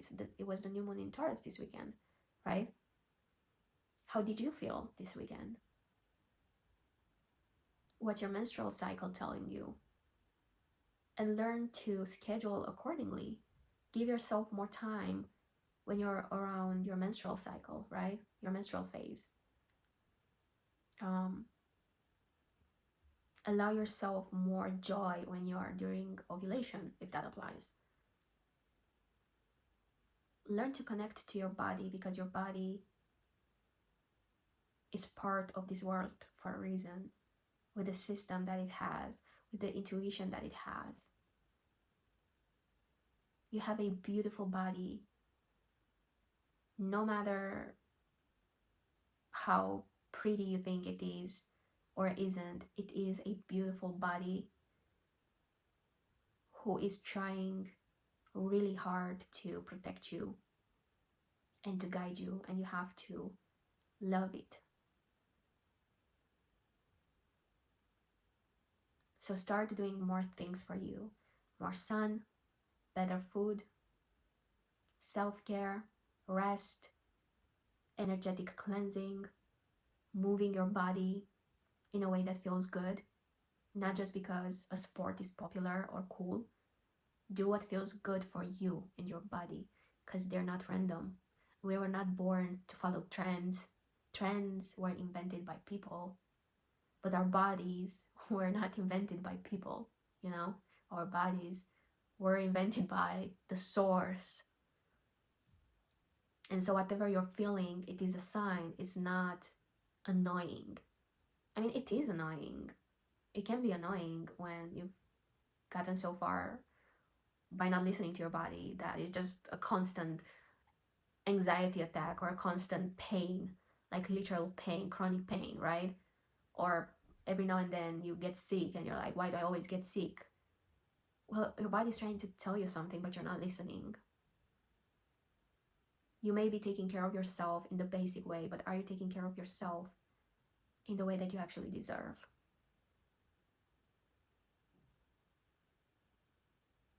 So I guess you need to choose yourself more. Choose everything else less and choose yourself more. And understand your value. So if this resonated, let's now get into your actual reading. So let's see. Who's the person coming towards you in love this summer? Pile 3. Who's the person? I'm not gonna get this, but that card really caught my attention. Who's the person coming towards you in love this summer? Who's the person? Ooh, okay. So first of all, we have the Queen of Pentacles. Then we have the Seven of Wands. And then we have the Four of Pentacles clarified by Six of Swords. Ooh, and then we have the Emperor clarified by Three of Wands. Please clarify the Queen of Pentacles. Whoa, they're just flying. They really want to be here. This person really needs to be here. Please clarify Seven of Wands.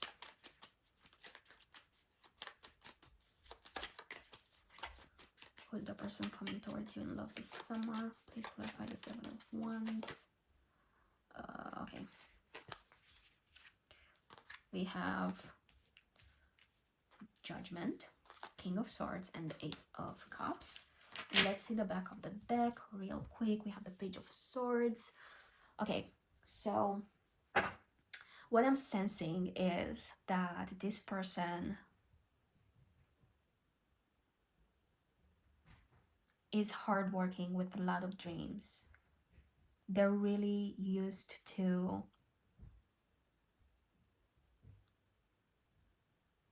um, pushing through obstacles, pushing through criticism. They've learned to look at things objectively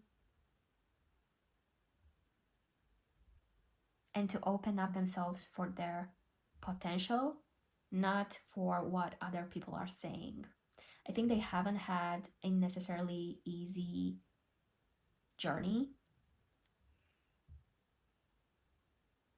I think that they've had to be strategic and careful with their moves. It gives me the sense of having to take care of themselves by themselves. So it feels like everything had to be intentional. Every, you know, coin earned, dollar earned, whatever, mattered, Moving away from limitations was very important for them. And I think they became this self sufficient person who knows what they gotta do. They are in control of their life. They're not scared to put in the work. They're not scared to change or move or do whatever it takes in order for them to be on top of their shit. I think they're a very curious person as well. I think they like to communicate.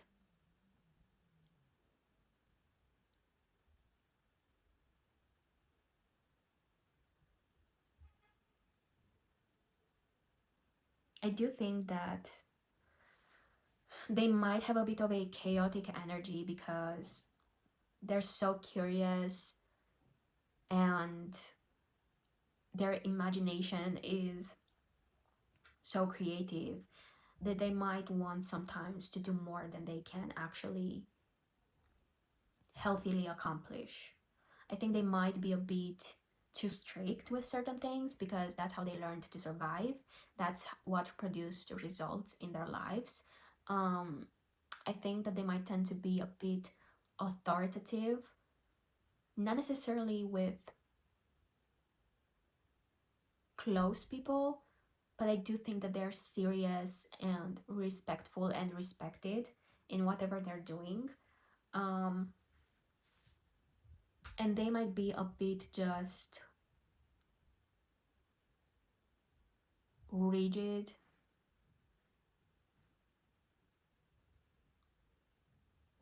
when it comes to practical things. But overall, I feel like they have more of a masculine, action oriented energy. They like to produce results, they like to find solutions. They're not scared to do the work, they're not scared of having to be flexible.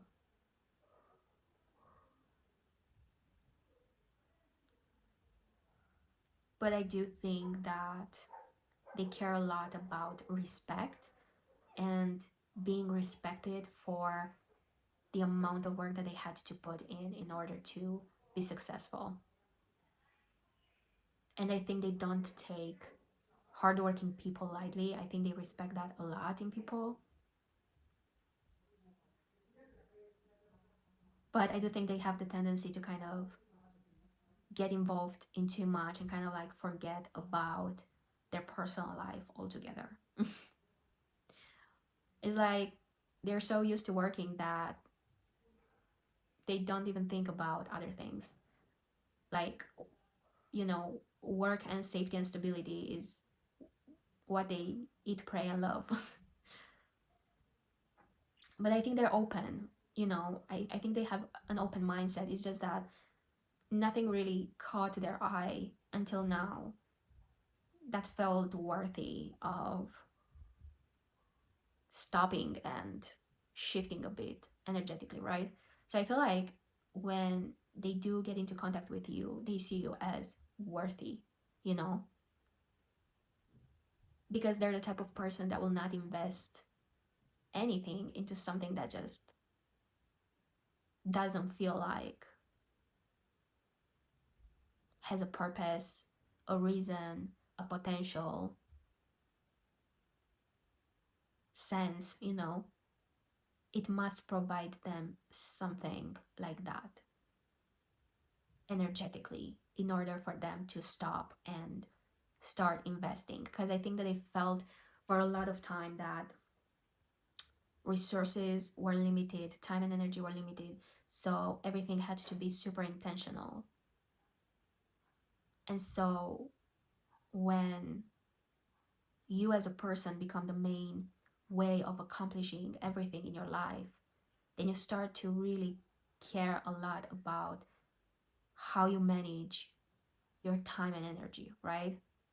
And I think they might even be an inspiration for you or an example for you to follow, because based on the oracle cards, I think that you don't know how to do that for yourself. You don't know how to prioritize yourself. You don't know how to focus on your things. And it's easy for people to derail you with their own stuff. But I think this person will show you like, hey, people will say a lot of things. People will try to influence you in ways that makes them feel good, but you have to take care of yourself.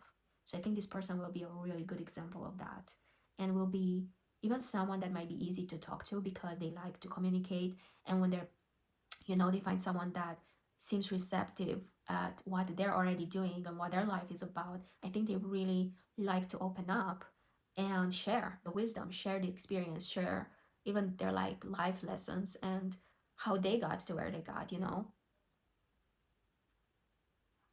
So yeah, let's see how and where you will meet this person. How, where will group 3 meet that person? What's their context of their meeting? How will they get together? 7 of Swords, 6 of Wands. Please tell us more. The Magician, a lot of doing, a lot of skills of achievement, of action, of... Please clarify the 7 of Swords. 4 of Wands. Please clarify the 6 of Wands. 3 of Swords. The Magician, please.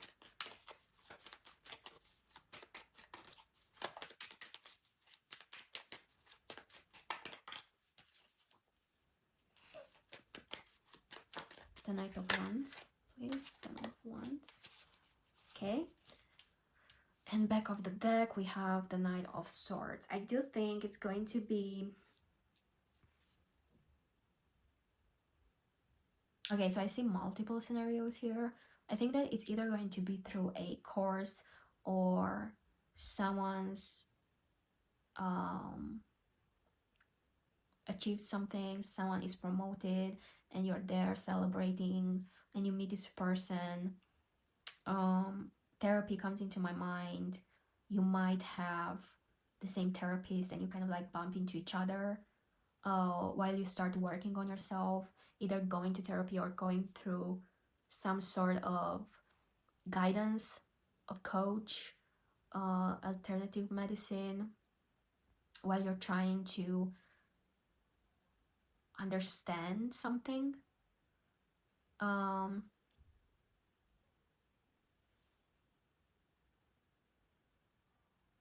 I feel like they will provide some sort of help.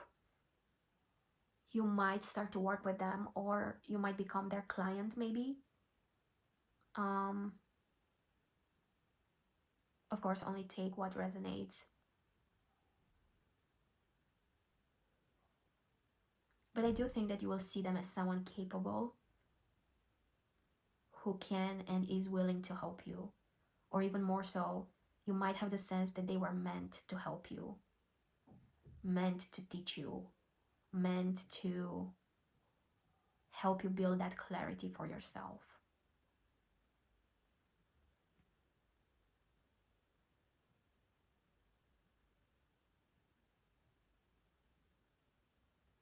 I don't think you're going to recognize each other as romantic, potential, honestly, because the main energy is of doing and of creating something, of building something, of explaining something. It's a lot of communication energy here, and a lot of processing energy as well.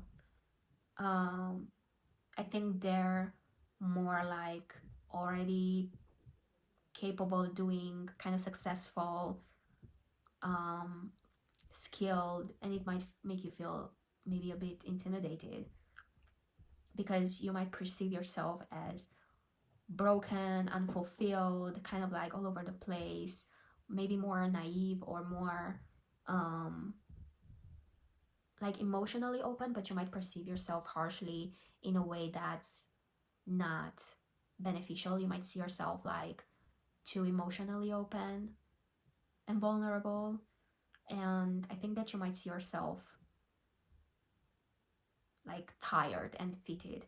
But I think that they're going to be the ones that are like giving you the pep talk, you know, like the first official person who's like, hey, I see you, and why do you do that?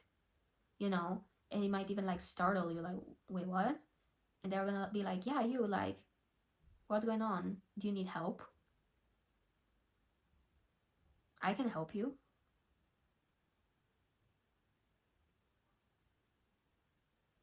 So I think you're gonna be confused. And you're gonna see their confidence and you're gonna be like, I don't know what to say about that. I don't want to make a fool of myself. And they're gonna be like, well, don't see it like that. I'm not here to make you feel uncomfortable. I'm here to help you. And I think they will. I think there will be some sort of situation or context where they will be able to help you. So let's see now how this connection develops, because I'm very curious about that. How does the connection develop? We have the Nine of Cups. How does the connection develop between group number 3 and their summer love? We have the Four of Pentacles. 2 more, please. Ooh, the King of Cups. Oh.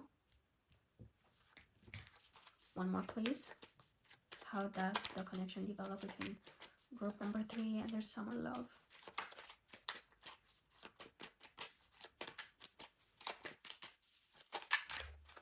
I saw this, Justice. Please clarify the Nine of Cups.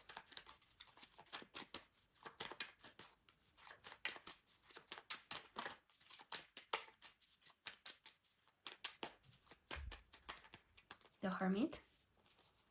The King of Pentacles. And the Ten of Swords. Please clarify the Four of Pentacles. 10 of Pentacles. Wow. Please clarify the King of Cups. We have the Fool.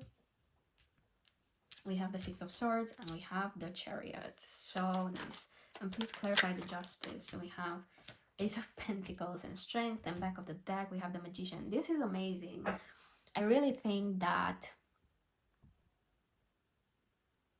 they're going to help you get that oomph that you need to really dive deep in looking at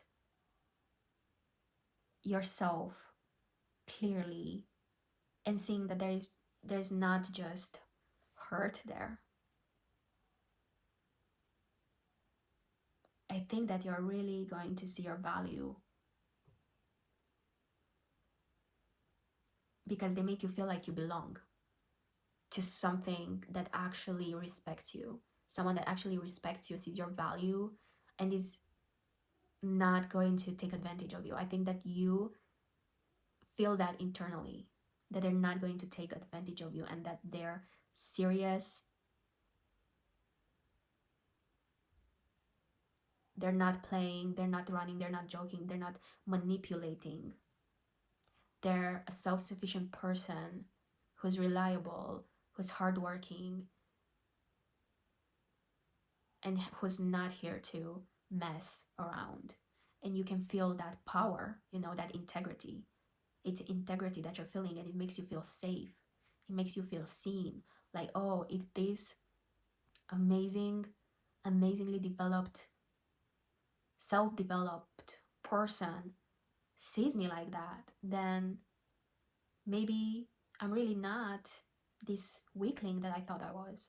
And so I think you're going to have the strength to get to the bottom of that and really understand what's been happening in the past and who's been using you and manipulating you and sending you, the evil eye, or sending you jealousy energy and all that kind of stuff.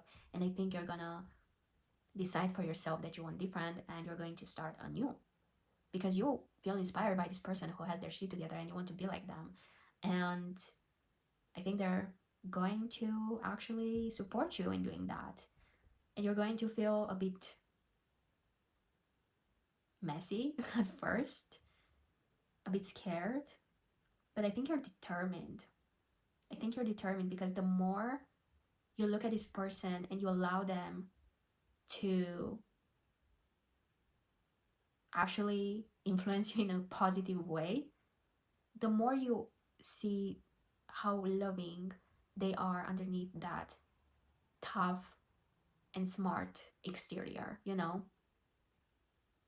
I think that it can be perceived as someone super smart, like street smart, life smart, not just like intelligent, but like fully capable. And I think that as intimidating as that can be to someone who was not in their driver's seat for like quite a while, I think that you help them connect to their emotional world as much as they help you connect to your worth, value, and sense of security in life through your own self, first of all, but also through the fact that they're so grounding. They have such a grounding energy. And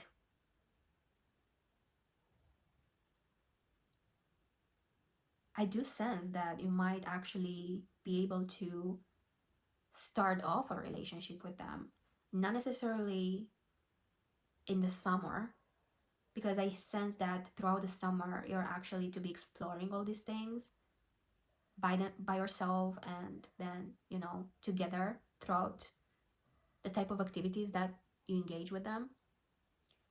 But I do think that because you both bring in the other one the best and what they were missing, I don't think that you're going to want to let go of each other, as scary as that will feel. And I think they will be a bit scared too of the vulnerability that they start to feel, because vulnerability doesn't feel grounding. It feels shaky and unsure and out of control. But I think you're really going to complement each other enough to learn to lean on one another. And I think that's a very beautiful energy. And I see the King of Cups, I see the Ace of Pentacles, I see strength, I see justice and balance, and actually taking action on a new journey with the Fool, So I do think that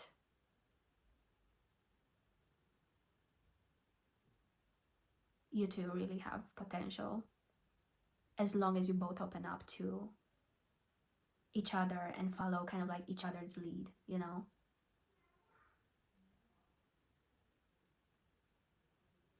But it's also going to be a lot of self-mastery involved with the Magician and the the Five of Wands is here. So you're going to have to let go of that competition feeling, those people you felt like you had to constantly be on the lookout for, fight with, or but you're going to build the necessary skills to deal with them and to release them and to build your own life and not depend on others' needs, lives, expectations, and wishes from you. So group number 3, let's see your advice. We have soul lesson, perception, third eye chakra. And it says desire to know true self. which, heck yeah, it really is about that. Perception. How do you perceive yourself? How do you perceive others? And understanding that others are not important. So, you know, you might put others on a pedestal and you might really putting yourself down, and that's unfair. Because a soul lesson is a soul lesson, and your soul is probably saying enough is enough. And I think this person will help you ground that energy into reality. But don't wait for them. I think you have to start now and choose yourself now and connect to the sun, to nature, to joy, to the good food, and really start doing like an audit of your life and the people in your life, and be 100% honest with yourself. Okay, pile number 3. Okay guys, so I hope you've enjoyed this reading. I hope it was useful. If you did enjoy it, please like, subscribe, leave a comment if you feel called. That's going to help me receive some of your energy back, and I hope to see you soon in my next video. Okay, have a good day or night, and yeah, talk to you soon. Bye.